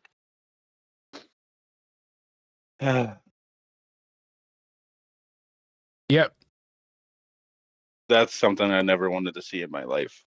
That's kind of I mean. can't. I never wanted to see this. That's really He's fucked up. supposed to be a Met.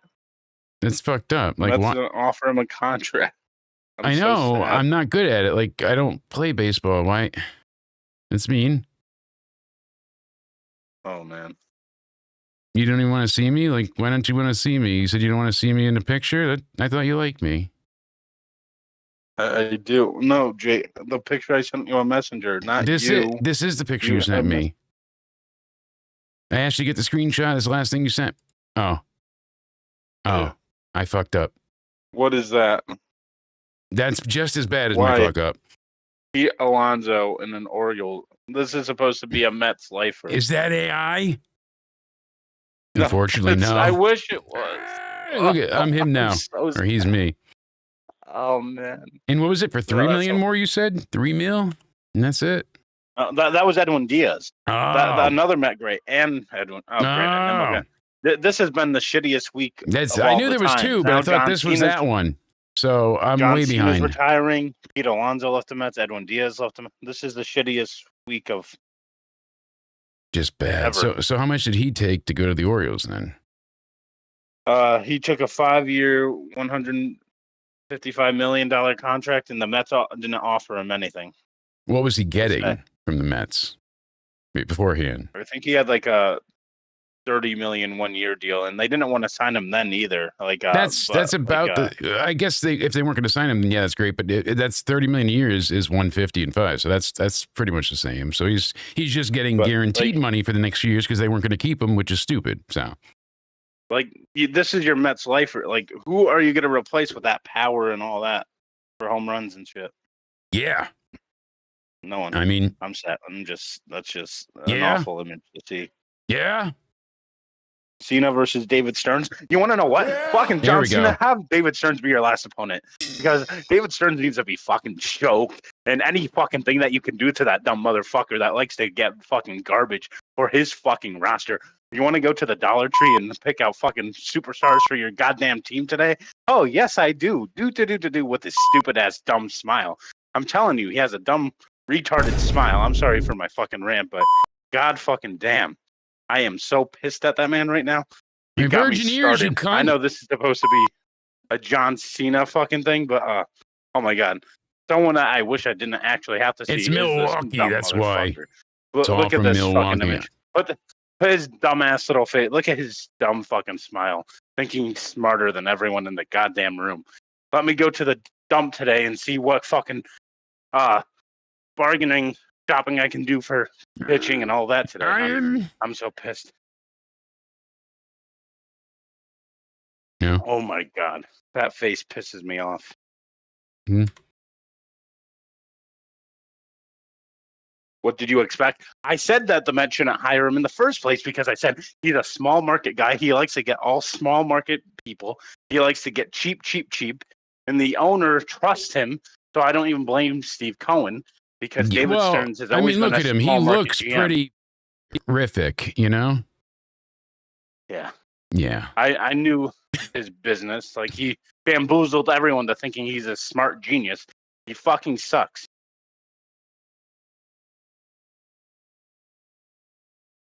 Okay. Back to Cena before I... I'm gonna get you to pop one of these times. I'm just saying heinous shit while the mic's muted. You could hear me, huh? They can't. Well, now they can. Yeah. Well, I was just so stuck up, like fucking flipping out with the... I know, and it's funny John while you're Cena. flipping out that I can mute the stream, but you can still hear me, and I just fuck with you the whole time. Did you mute me the whole... No, they heard rant? you. They just didn't hear me yelling at you in your ear, you know? Fucks you up. Yeah, I mean, he definitely fingered a Power Man toy at one point. Cena's top 10 matches as voted on via the fans. And this is coming from a combined effort through Bleacher Report and something else I was reading. But I took the screenshots earlier. They said match number 10 is John Cena versus Edge. And Unforgiven 2006. Evan Williams and Marcus Simeon. Fuck off with that shit. Anyway, back to Cena again. You got Cody all riled up. So yeah, him and Edge, ladder match. It's at the TLC match for the WWE Championship in Edge's hometown.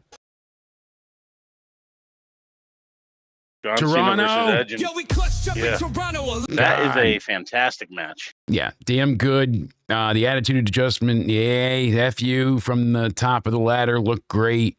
Number 9, WrestleMania 28, Cena versus Rock. This is number 48 on the list of greatest WrestleMania matches ever. Wasn't a bad match, but after 27, where The Rock got involved and The Miz won, and you're like, all right, we had this whole year. They wrestled together at Survivor Series in New York, you know?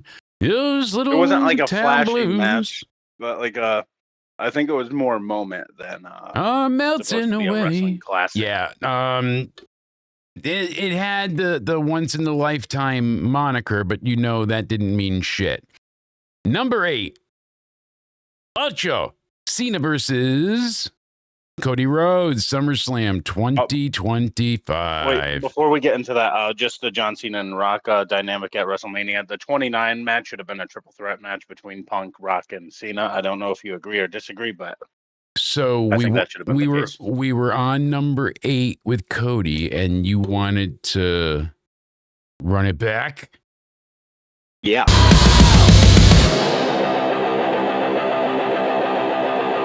Woo! That's right. Ye miss. So we went ahead here and we got ourselves a hell of a match there. 2025 SummerSlam was capped off with a fucking barn burning affair. Cody. But did you agree with Cena. that thing before we get into this? Yes, match? I do agree. I was Yes. there for that. Yes, Okay. absolutely. And the heel turn, ill-fated as it was, fucking get out of here. Cena's a face again, a bit jarring, but the match made up for it. The street fight at SummerSlam, the rematch of all rematches for the undisputed title. They were both super. It was Super Cody versus Super Cena, like the Super AA, 16 Crossroads, like they did it all. And it was not in Toronto. Yo, we clutched up in It was Toronto. fucking amazing. I'm glad I got to witness that in person. Damn great match, you lucky. So, number 7. And Cody versus David Stearns. Is that number 7? That's Okay. not. It should be Cena Shit. versus Shawn Michaels. Ooh. Yeah. The Raw match or the WrestleMania The Raw match? match. The almost Okay, hour I think that Raw long match was Raw better match. than the WrestleMania match. It was, and that's why it's on this list. He got the sweet chin music, and Michaels remained in the hunt for the title, but damn, was this fucking great. And you know what? This also like reinvigorated Shawn for me too in that moment, because he was getting close to retiring, just wasn't far off. It's about to happen with him and Taker, and then ooh, Nelly. It's this was something great. So I absolutely I love that damn match. Number 6. You can argue that's one of maybe John Cena's Best matches. best. Well, we could argue because it's on the top 10 list, but we're not, because we're on number 6, which is Cena. No shock there. Taking on which one? AJ Styles. Which match? Number 6 spot, Cody. Which match? AJ Styles. 2016, 2017, 2015. What are we talking? They didn't face 2015. Right? Yeah, they faced what? Twice in 2016 and once in 2017 because Yeah. they faced at the Rumble, SummerSlam. What was The the other Rumble, one? then SummerSlam, and what was it? Was like Money in the Bank, was it? I want to say that was right. 2016? I think so. Yeah, I think that's what it was. I was terrible with dates, but yeah, these two had really fucking killed it. Yeah. So SummerSlam 2016, the 23-minute match. I love That was fucking awesome. I love this match, but it, That's beat up all I John always go back and Cena. watch. Yeah. The I Rumble like that one I whole liked beat a up lot John too. Cena. Yeah. What's the better match of the two, the SummerSlam or the Rumble match? I'm partial to the Rumble one.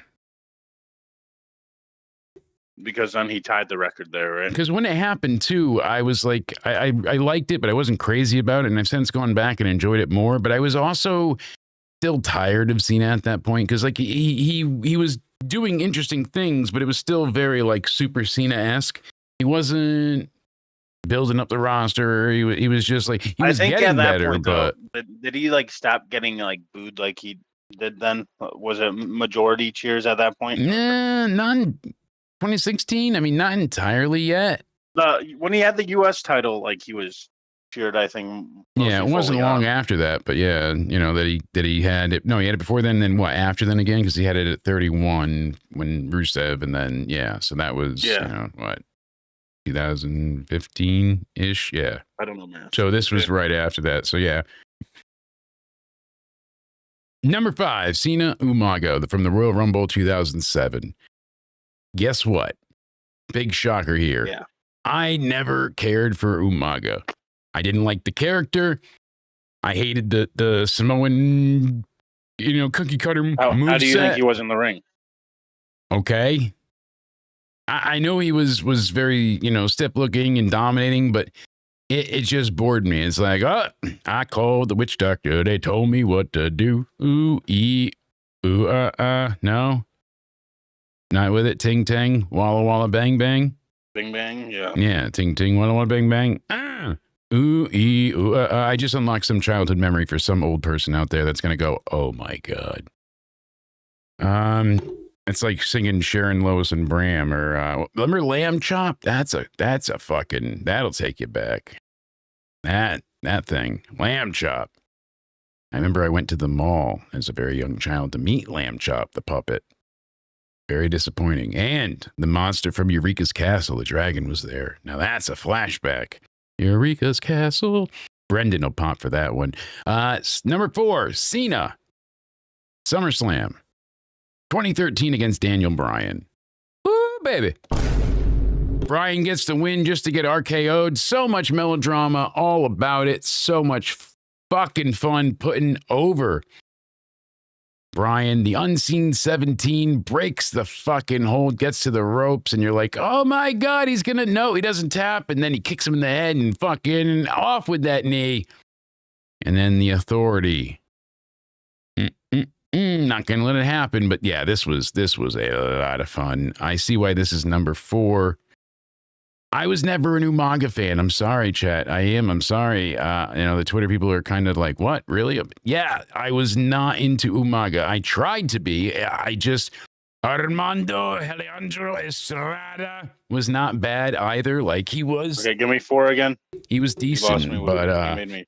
I got to fix my goddamn ortho boot so I can take this thing off before my ankle swells. Number 4 was John Cena taking on Daniel Bryan at the SummerSlam 2016 or 2013. This was also a really good match. But do you think this was better than any of the AJ Styles matches? Yeah. This was more memorable to me than the AJ ones. Like the AJs might have been a bit more better wrestling, but like way I remember the whole scenario with the Bryan. John calls him out when he gets the double titles, and they're going to award John. John like just says Daniel Bryan's name, and the audience is fucking yesing and going nuts. Like it was all building to did they have the double titles Mania. at that point?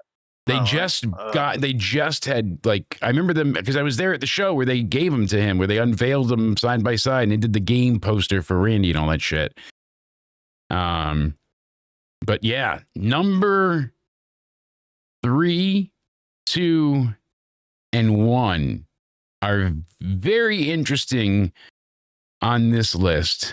And I am actually okay with the placement and the picks of matches.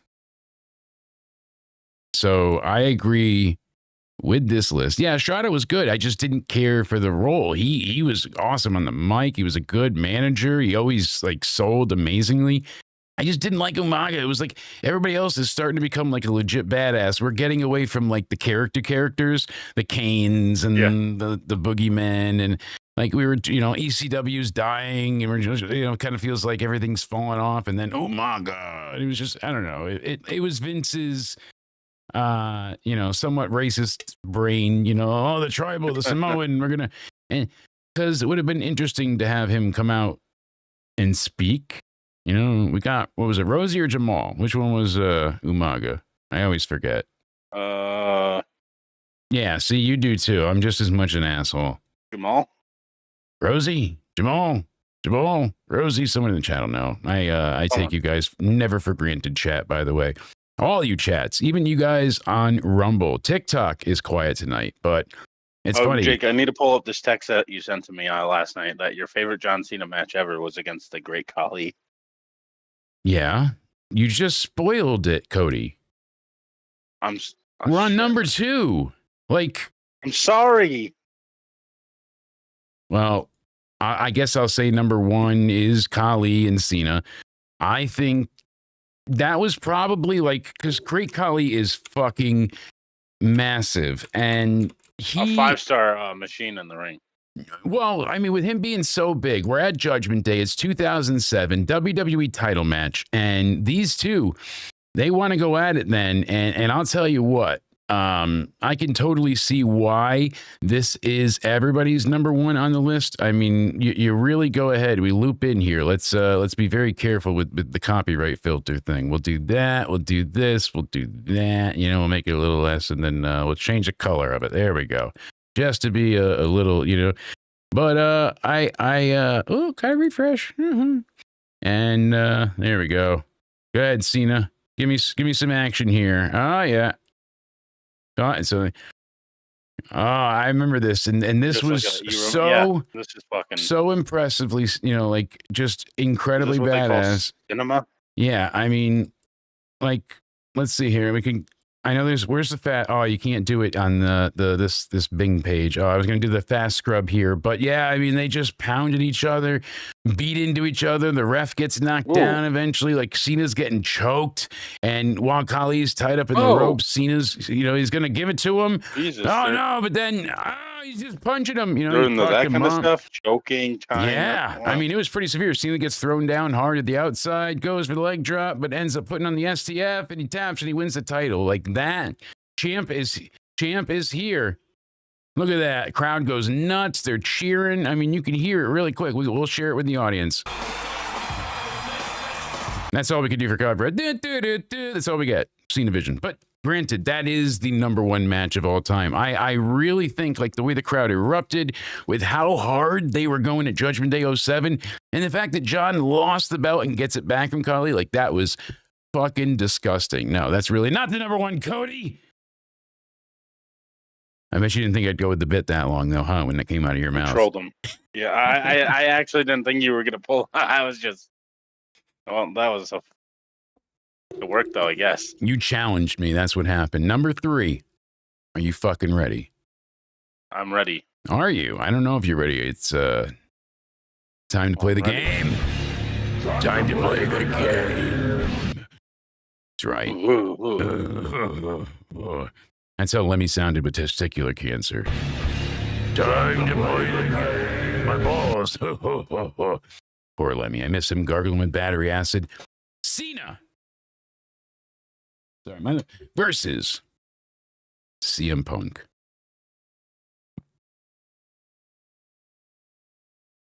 One of his best rivals ever. And Money in the Bank, Money though. in the Bank. 2011. Oh, that's a 5 stars to me. First 5-star from Meltzer in ages. Like, this was unprecedented. Does the match count anymore? Because 2 people were involved in that match are banned from WWE's history kind of right now. Yeah, both Cena and Punk, right? Yeah, they're banned. Or I was going more Vince and Johnny Ace. Oh. Yeah.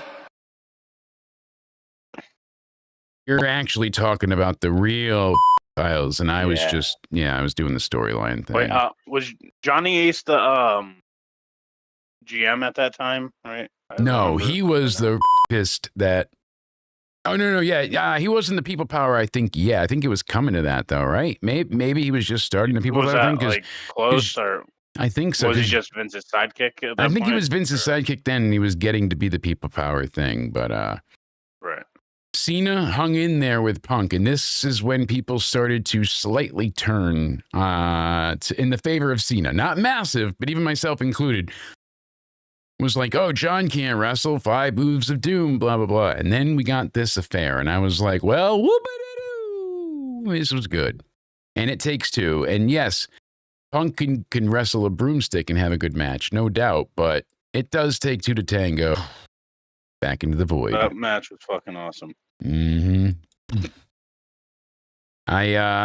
Goodbye. I want to know what you think number 2 is. Like off the top of my head. Do we have repeat opponents or? Yes. It could be number 1. That's a repeat. It could be. I want to know your full guess though. I was wrong, so. I'm trying to think on who. I thought he and Edge would be on this list here now. That's why I got arrested for picking wrong. See? Do we got John Cena, Batista, or was that already? All right. Then Let's find out. Guys, show me Batista. No. Show me Edge. No. Really? Show me Triple H. Oh. All right, Cody, it's going to you. Do you want to pass or skip? Isn't that the same thing? Do you want to pass or skip? Both. Damn it, you didn't fall for it. All right. Do you want to play or do you want to pass? I'll play. All right. Cena. It's not Triple H. It's not Batista. Repeat opponent. Is it Michaels? They don't tell me they put their. Show us Shawn Michaels. Ah, damn it. Chat, you guys want to guess? Somebody said CM Punk. No, I said that already. I know. Just going with the Twitter chat. They might be a little behind. It's AJ Styles. Oh, yeah. Probably should have. It's AJ Is Styles. it the Rumble match? It is. Show me the Rumble. Got it. No, it's over here actually, but sorry. Show me the Rumble. You fucking failed. I know. I'm Can't sorry. even point it correctly. What the fuck? My God. Oh my God. I'm gonna. You know what, Jake? Me and you need to talk, but you. I can't even do it serious with that face. Oh my God. Okay, I give up. I broke. I broke character there. But seriously though, you need to know how to fucking point correctly. Uh-oh, I made him cry. You're doing better now. Yeah, Okay. it's just the drugs. Forget thank you, Cena. Say thank you, Cody. Thank you, Cody. Let's go, Cody Onidi. Thank you, Cody. Cody Onidi Rose. There. All right, number one. There's John Cena versus David Stearns. Holy shit, you did it again. Damn, you're really proving me wrong tonight. You're on the guesses. John Cena. It's a Raw match. Number one. I shit you not. Not David Stearns on? Not David Stearns. And it's not All right. His name and Joe Hendry either. Is it John Cena versus CM Punk? I think. I'm sorry, John but Cena. you're right. John Cena, CM Punk from Raw, February 25th, 2013. CM Punk on the February episode here had to win to face The Rock for the They never WWE miss. Championship. And fuck me, was this good. And I don't know why it didn't lead to a triple threat. Everyone wanted it. And like Punk said, him going to face The Undertaker was a bucket list kind of thing. Yeah, but that should have either been the main event and he should have ended the streak realistically. If anybody should have done it, I say Punk over Lesnar. Lesnar didn't need it. He was already a fucking killer. Like Punk definitely should have.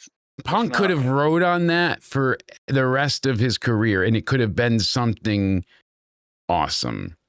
That He might have whole never left. But the story was the perfect time for them to do this because what did he do?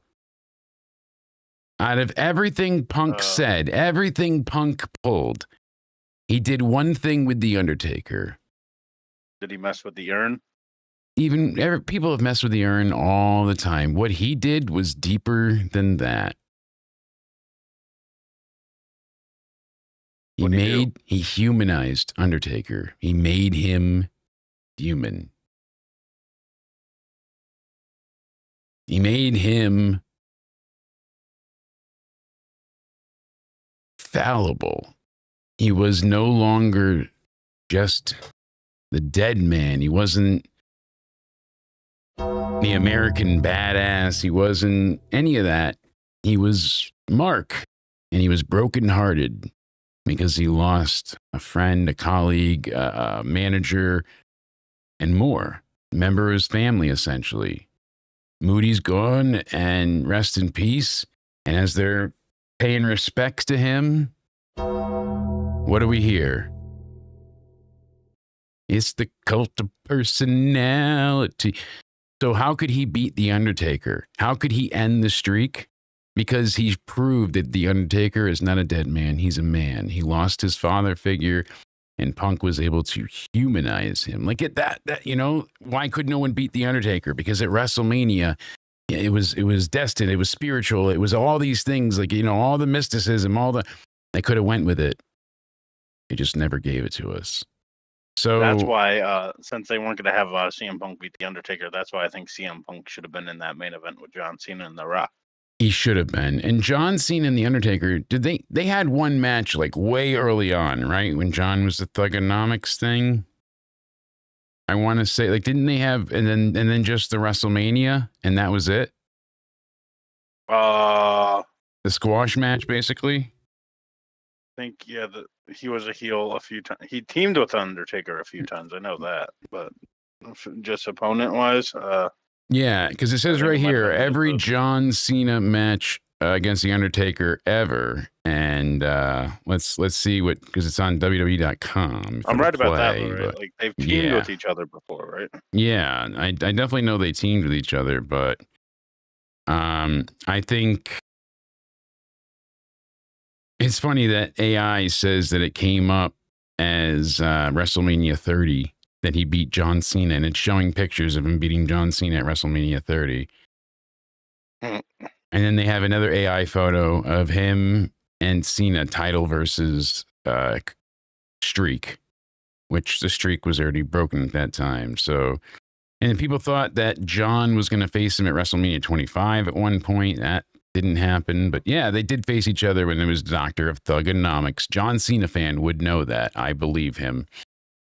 That was interesting. So yeah, we only had that, and then the squash match. That's kind of, and the Undertaker was good to go that year too. It was such a disappointment in New Orleans. I think because they were back in New Orleans, that's why people think it's WrestleMania 30, but it's not.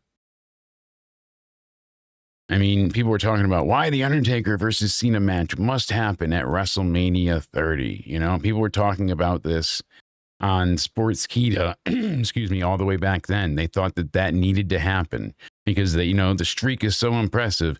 And who's the one that could pound the shit out of John Cena? The Undertaker. And who is better? The title versus the streak.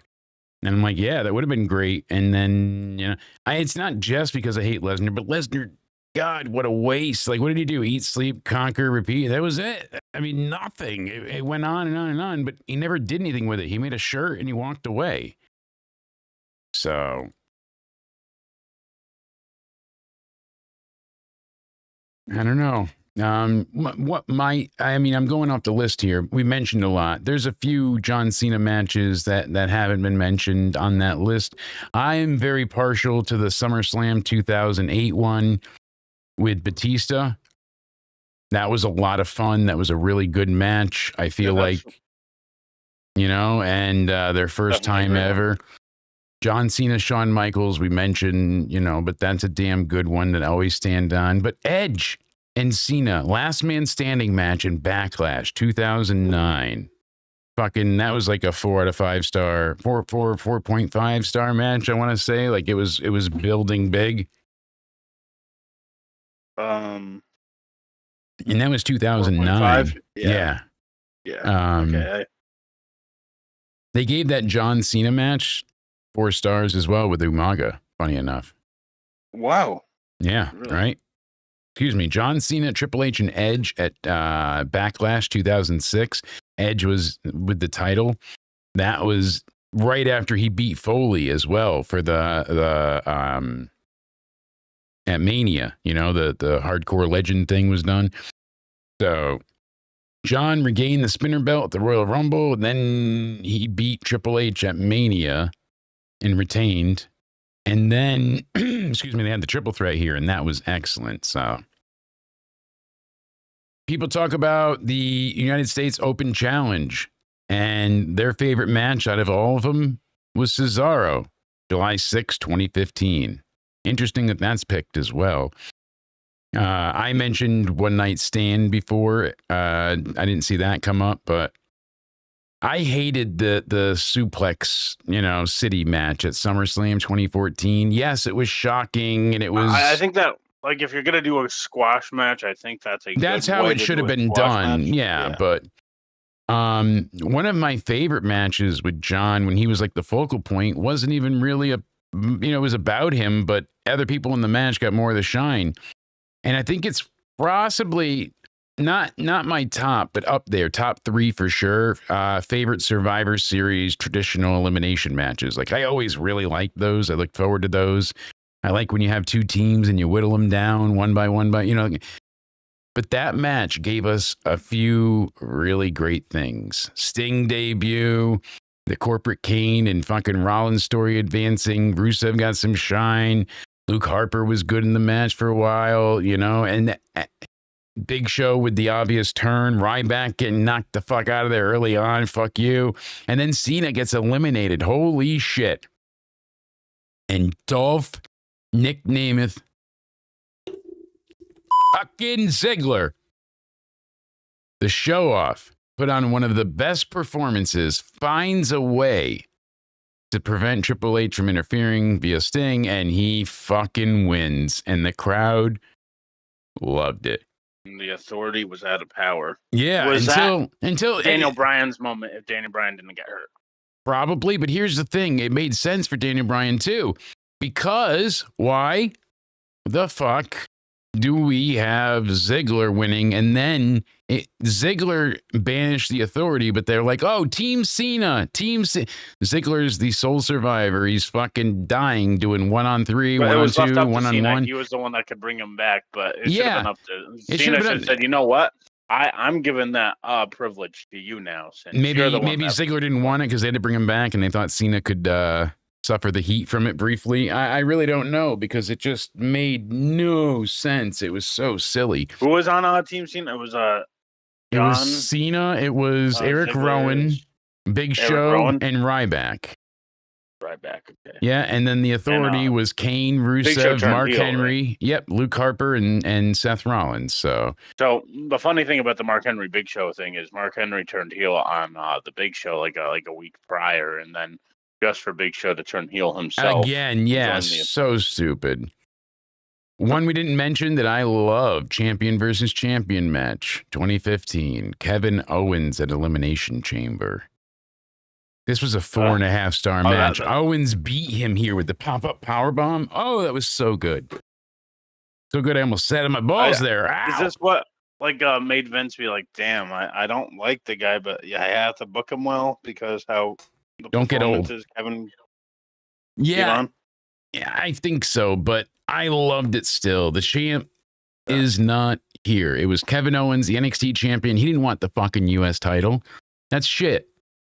Other people want that. I'm NXT champion. Fuck you. Like, that was a huge And I statement. like those interviews, when he first got called up to the main roster when you made your WWE debut against. Then he's like, hold up. Mm-hmm. Correct me if I'm wrong. NXT is WWE, so this wasn't my WWE debut. Loved that. And he was the one repping the yellow and black as a heel. It was very cool to see. And then the Money in the Bank rematch was damn good as well.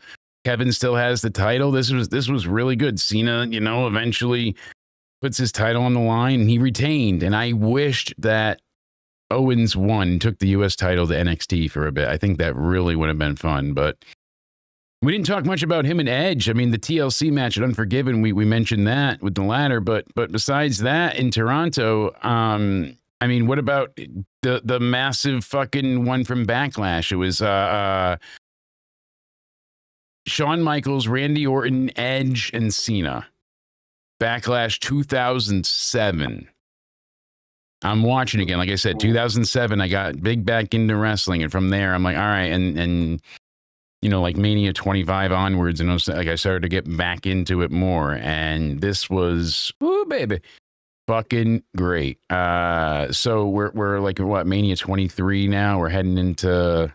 Yeah, 2007, because you figure, 84, so 89, so 2009 is 25, so yeah, so 2007, yeah, I'm getting into it. I'm back out of college. I'm about to go and have a shitty year and get some brain surgery next year, but still, the Raw match between Cena and John we mentioned, I know people always talk about that. I'm looking through fan favorites now, like on Reddit and stuff. I never cared for Umaga and JBL. And not because, he's a heel.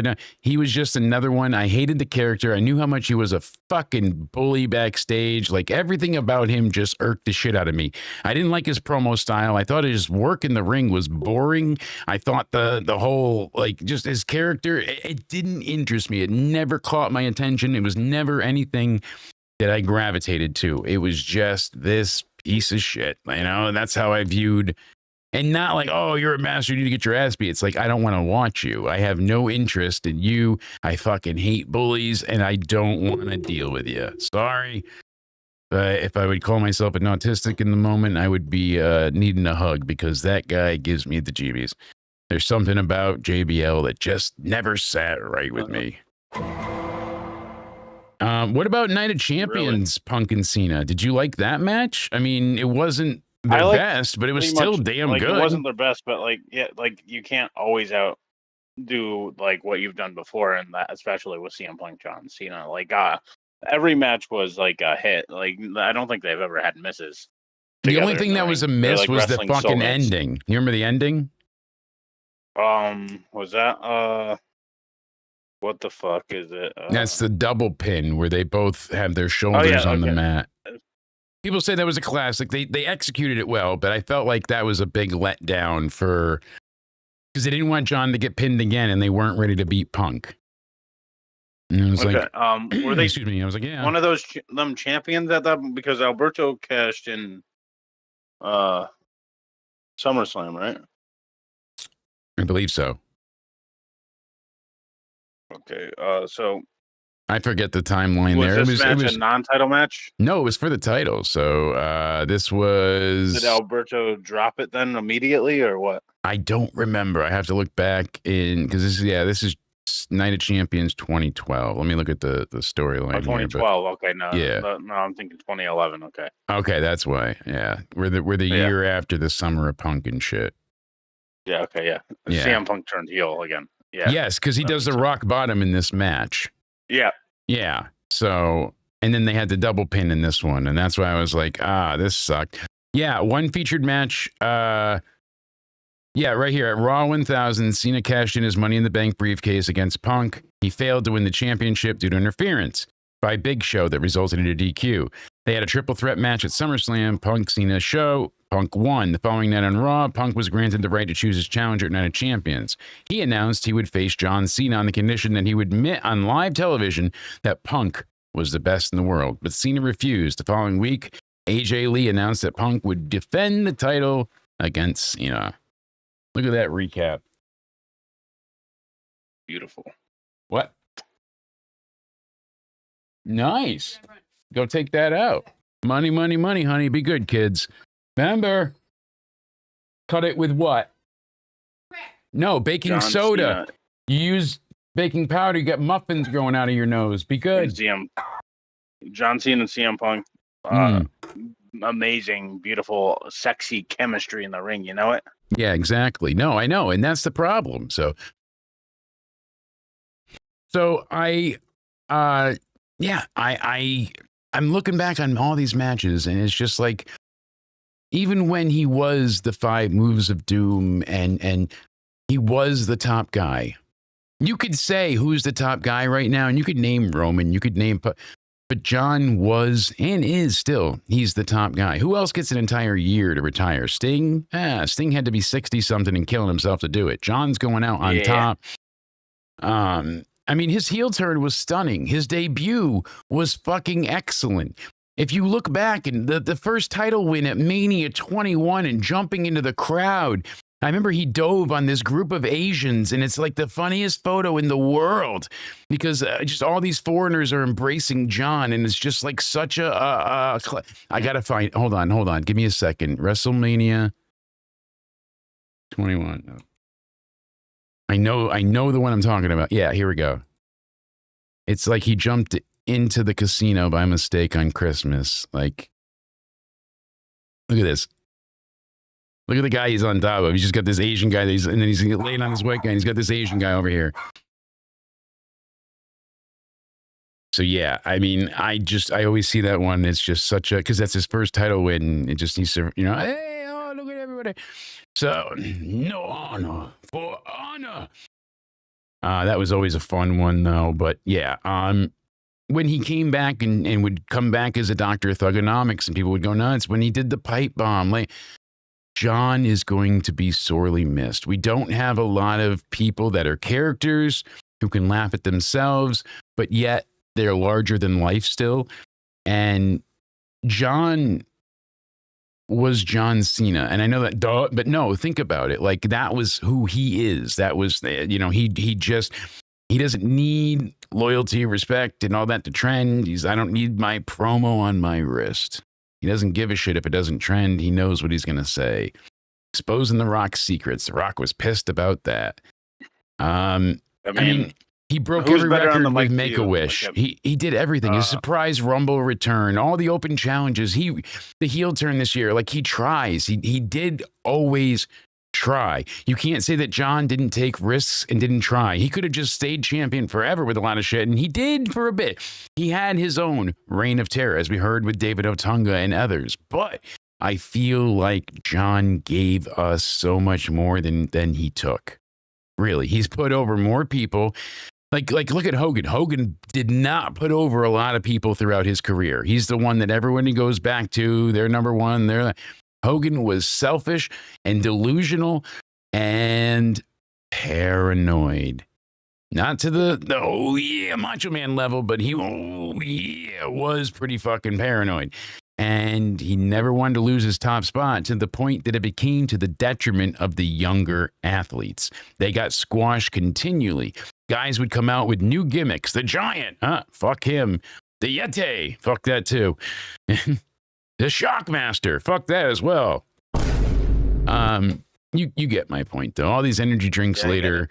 John is fucking iconic, and he did it while staying him. He didn't have to go heel and change and reinvent himself and reinvent like Jericho. He got through essentially over 20 years being John Cena. He was only heel for 6 months, and he was the start of his career was a little bit different, but then that was like a year, right? Yeah, the start. He was a heel as the doctor of thugonomics. Yeah, which was, if you want to say anything about that was a fucking tweener. You know what I mean? Like, he was a heel that was cheered like a face. That was the definition of what they wanted for a tweener at that time. Though they would never call him that. Excuse me. But yeah, Super Cena, the Unseen 17, never before, never again.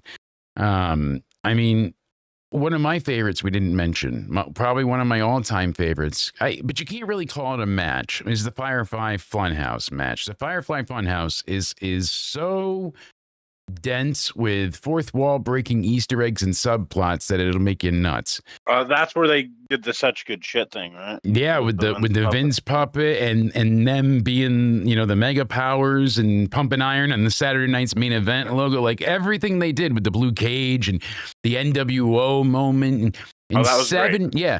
Like, if Cena turned heel, he's like NWO leader kind of thing.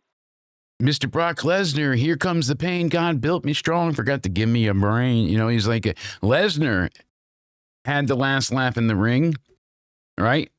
But it was truly Bray Wyatt that had the best victory. He disappears. I just truly love it. It's so goddamn good. And that was one good thing about the COVID era. Like, they had to be creative a little bit there. Yeah, even the buried alive fucking, what did you call it? The Undertaker's match there. The Boneyard match. Boneyard. Which one did you like better there? The Boneyard or the Firefly Funhouse? The Funhouse. Yeah, the the Boneyard was just like a really awesome filmed cinematic fight with some macabre horror elements added in for fun. The Funhouse was an entire deconstruction and decimation of the biggest babyface to exist at that time in wrestling. Like they tore John apart for all of his failures and all of his shortcomings. It was an eclectic mix of just unspoken truths. It was nuts. One of the not the matches, but the moments that stand out. We mentioned it before, but I know he touched on it. John touched on it in his first heel promo. But the biggest mic drop moment to me at any point in time, truly, I will stand by this. And unless he does something tomorrow night, that holy shit, this will be it for me. We had suffered through a lot with Roman Reigns, pay-per-view after pay-per-view after pay-per-view, and he would get all these title matches and never win. Never win. Always screwed. The Authority and all the, he's got to be the biggest babyface and everybody's got to hold him down. And it's not working. And people were booing Cena all the time. Then, that year, while Roman is trying to be Mr. Main Event and couldn't beat Lesnar, but Seth did, cashing in, what do we get? We get them face to face with each other. And John looks at you and says, I can't leave. I'm still here because you can't do your job. Yikes. At that time, that wasn't a burn. That wasn't a diss. That wasn't, hey, buddy, fuck you. Like the wrist moment to make you angry. That was the biggest dose of truth and accuracy to ever be placed before somebody's feet and then forced to swallow. That was insane. He said that this 15-year veteran, albeit with a part-time schedule, has to be here. You should be ashamed that I am a part-timer because I can do this part-time better than you could do it. Better than you can ever do it full-time. That's right, broski. That is probably how that got, like Vince, how he allowed Cena to do that showed the power that John held with Vince because Roman was allowed Cena to do it. Like, did he have a choice? I'm pretty if Cena went off script and did it, what would Vince have done then? But Cena wouldn't have gone off script, and we know this. Cena was the best good soldier. He knew he was getting paid well, and he never argued against creative past a certain point. And even then, he didn't politic. He would go in and convince Vince, like, like the Nexus thing, got to send the kids home happy, right? Like, that's what you said. He would gaslight Vince, it sounded.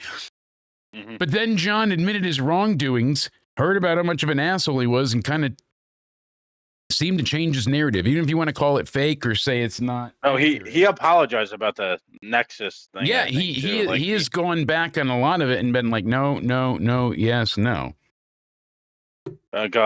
Because Edge and I know, I've said this a few days ago too. Edge and Jericho really, like, when they found out that Team WWE was winning, Edge and Jericho told Vince, no, this is not right, and then so then Vince had to ask Cena again, right? Because I think they got to Vince saying, oh, maybe we shouldn't do this. And then all right, Cena was like, send the kids home happy. Exactly. So that'll always be, I mean, that bloody brawl with Eddie Guerrero, when he came back, one more match, it's 2025 for SummerSlam. Oh, we're going to get it, and it's like, hey, I think all of it. I think the Nexus was almost saved there because, like, if anyone could tell Vince no, it's like Edge and Jericho, because what are they gonna do? Edge and Jericho had that power.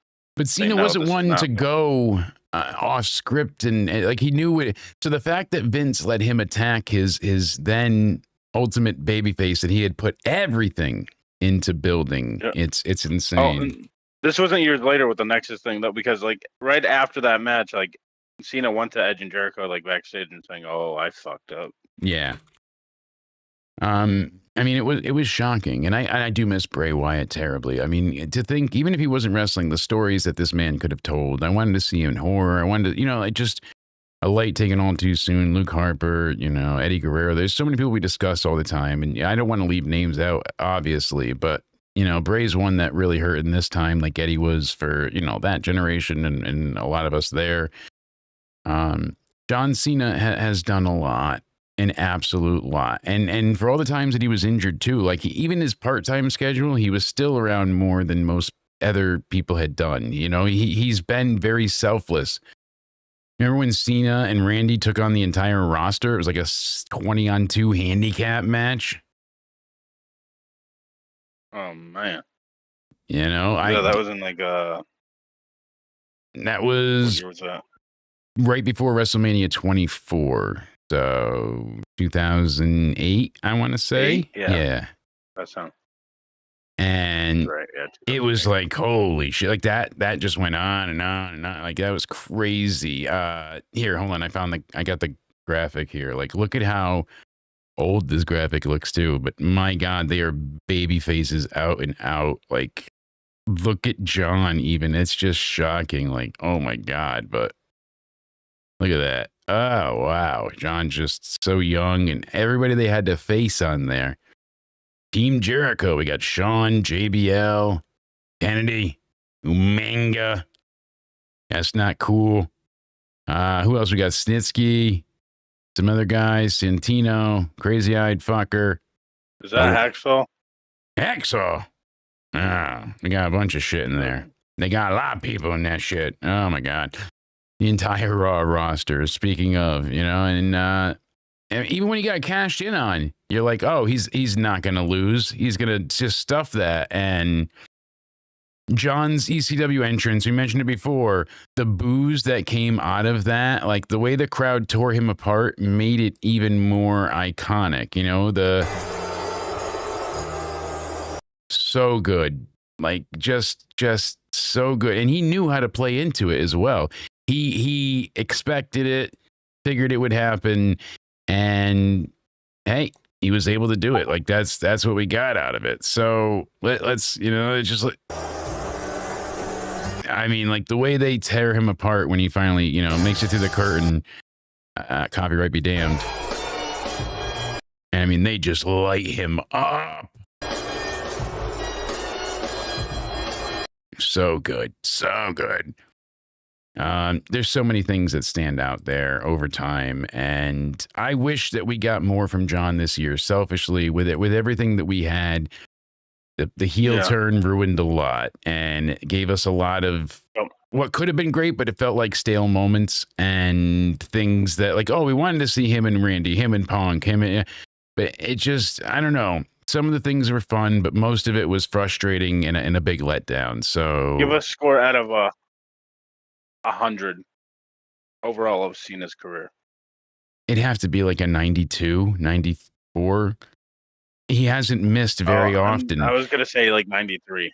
See, so you're right in between you and I, always the law of averages. Here's the thing, because he was pretty infallible. He was such a dedicated hard worker. He really gave back to the fans, all the Make-A-Wish. You can't say that he wasn't a loyal soldier for Vince. Yes, we got the Super Cena. Yes, but even that, he did so at a time it's where not just biasness. Yeah, I mean, he did so at a time where they needed the fans and stuff. Maybe it wasn't the right choice for wrestling, but it was the right choice for the company, they thought at that time. Like, it wasn't him selling himself, being like, oh, this is what needs to happen. It was Vince coming to him being like, this is what you need to do.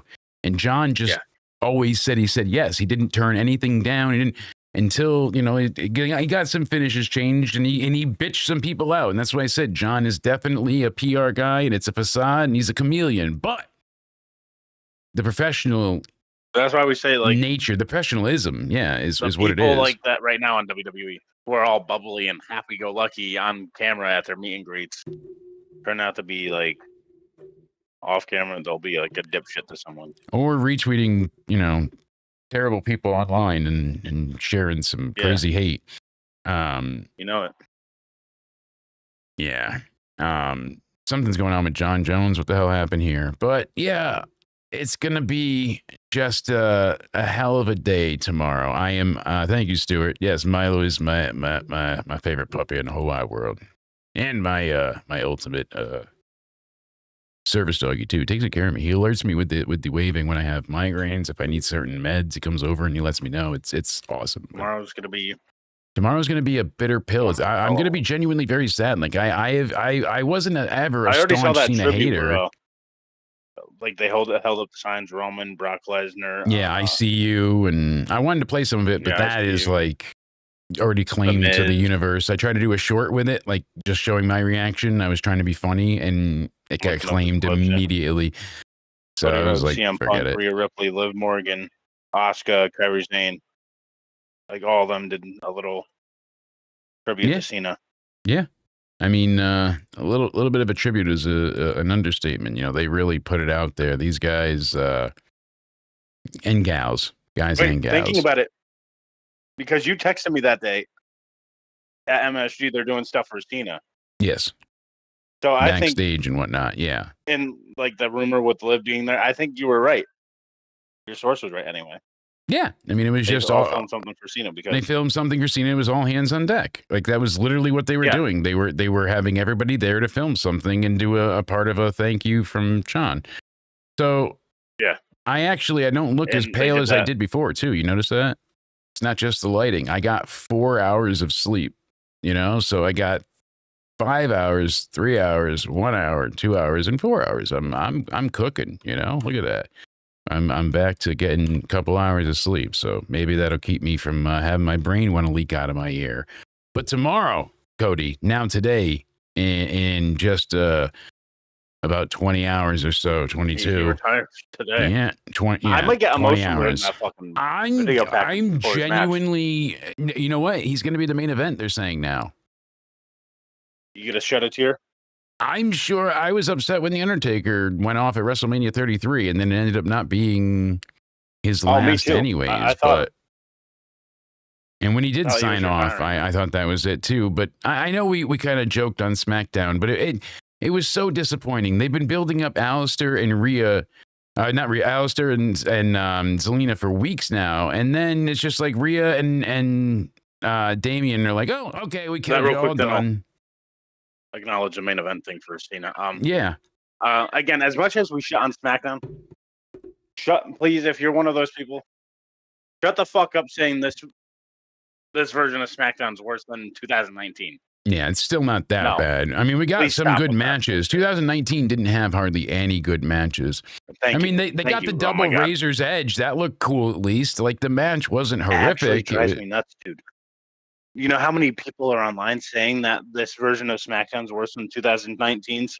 We went through, highlights of Fucking 2019, and people were like, "Oh, that happened then? That happened?" Like, fuck yeah! The best Yeah. part of the match is when Zelina got folded up like a pretzel, and Rhea, humps her to pin her. But if I had to go choose to watch a 2019 version of SmackDown or tonight's SmackDown, I'll watch this Tonight. one 100 times in a row before I watch any of the 2019s. yeah, and I mean, the fact that Michin is feuding with Jade Cargill says a lot. Michin is a dead character. She's just dead weight, and then Jade headbutts her and kills her anyways. Like, we're supposed to believe Michin has a chance. Like, she's a credible challenger. She's a worthy opponent. Like, we haven't seen her do shit except get her ass beat by who? Chelsea fucking Green. Remember? Yeah. Chelsea beat her. And then Jade just yeeted the fuck out of her on the way to the ring. Like, okay, I'm done now. I'm going to go out there and talk. So she shouldn't have a match with Michin. She beat the fuck out of her. Like, I'm done with you. It's Raw has a solid, like, oh, all the women's tag teams are here. All the women's stuff is going on big. That's where the You know what's embarrassing? War Games came from. As much as I shit on SmackDown and how bad SmackDown's been, they're still, I think, putting on a little bit of better shows than Raw. Yeah, I mean, better than War Just saying. Games, right? War Games! Yeah, well, if you want to call it that. But John Cena main Exactly. eventing. Before we get out of here, John Cena eventing. Do you think that's the correct decision? Yeah. I do think so, because their problem initially, John wanted to go on first. They're worried that if John goes on first, people are just going to leave, That's what I said. a You few days did. ago. You did. And I said that could be a possibility, but it's what John wants. Just give him what he fucking wants. He wanted to wrestle and then see everybody else be the future. Finding out this is what John Cena wanted, I would give him first because that's what he wants. Yeah, it's his Whatever retirement. he Let him wants. get what he wants and Why am I have going to this- say he should be main event when John Cena's career Yeah, says I want to be first? exactly. That's up to John. Sorry, guys. This mic arm's gotta go. Such a loud thing. Terrible. But yeah, I complained originally when I thought this was WWE's decision, but when I found out this was John Cena's decision, I'm like, you know what? Let him be first because this is what he wants. let him have it.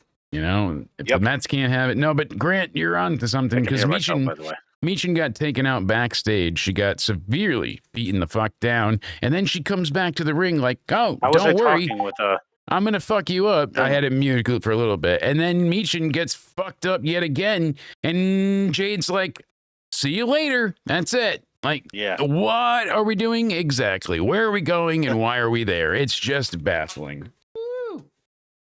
Money. Fuck off, Pico. Well, you know what, Pico? Let me tell you this: the Merry Mets suck Christmas. because they're dumbass GM. So thank you very much for informing me of something that I already know. And you want to know something? Whatever your team is probably no better than mine. So shut it. Thank you. Do you know what Pico's team is? Yeah, he loves. I think it's the Wichita Bitches. The Wichita Bitches. Because the Wichita Bitches. Oh, that's right, Cody. We're gonna be live tomorrow. We got a hell of a show. Cena's last dance. It's his last time is now. Saturday night's main event. We're gonna be live. We gave SmackDown a 4. Look at Into Somewhere Up Here. It's in 3D. I even made that. We gave it a 4, but still better than Raw, right? Still better than Raw. Not much better, but Wichita for life. That's right, Pico. Cody, tell these fucking amazing people where they can find you. You can find me over on my Twitter or X, whatever you like to call it nowadays, at Judgment Day Era. You can find me over on my YouTube once we get the PC and monitor thing situated. I think we're going to either do that tomorrow or Monday, definitely Monday the latest. And once we do that, we're going to get all the video game content out, like GTA, Mario, all those old school games, and you know it. And that is also at Judgment Day Era. You're not wrong about GTA being old school. Yeah, you know, GTA 5, because like that literally is old school at this point. 10 years. And 3 console generations. Yeah, that's true. It came out on the PS3, then the PS4. They updated it, and now it's on the PS5. We're not getting another GTA until potentially the end of next year if they don't delay it again, which I think they will. It will. But Instagram is never coming out. No longer a Judgment Day paid chill. Remember, because Instagram said it was a Judgment Day paid chill. But we made one funny joke, but like you made that side joke before. That God forbid stuff that's way worse thing about people that say Charlie Kirk dying with a pain in the neck and all that stuff. You know something? And she admitted at a meet and greet the other day that she goes through these people's timelines. Crazy, yeah. Right? Hey. Thanks. Crazy, but you know what's not crazy? What's my Instagram? Cody_Onidi_362. That's right. Following Cody on Instagram is not crazy. And guys, in the meantime, go ahead and subscribe on the YouTube, youtube.com/Jake DeMarco. You can go ahead and hang out with us there at the Saturday night main event review tomorrow night. It's going to be a ton of fun. Check it out. Make sure you're there with us live. Find me on Twitter at Countdown and did the same on Rumble and Instagram. Check us out on Spotify, hashtag into somewhere. Check us out on TikTok. It's Jake.countdownended. And you guys can help support the show by becoming members on YouTube. Go ahead and check out all the perks you get in the description box down below. We look forward to seeing you all tomorrow. But until then, Cody. Yo. Let's run it back. The last time is now. Run it back.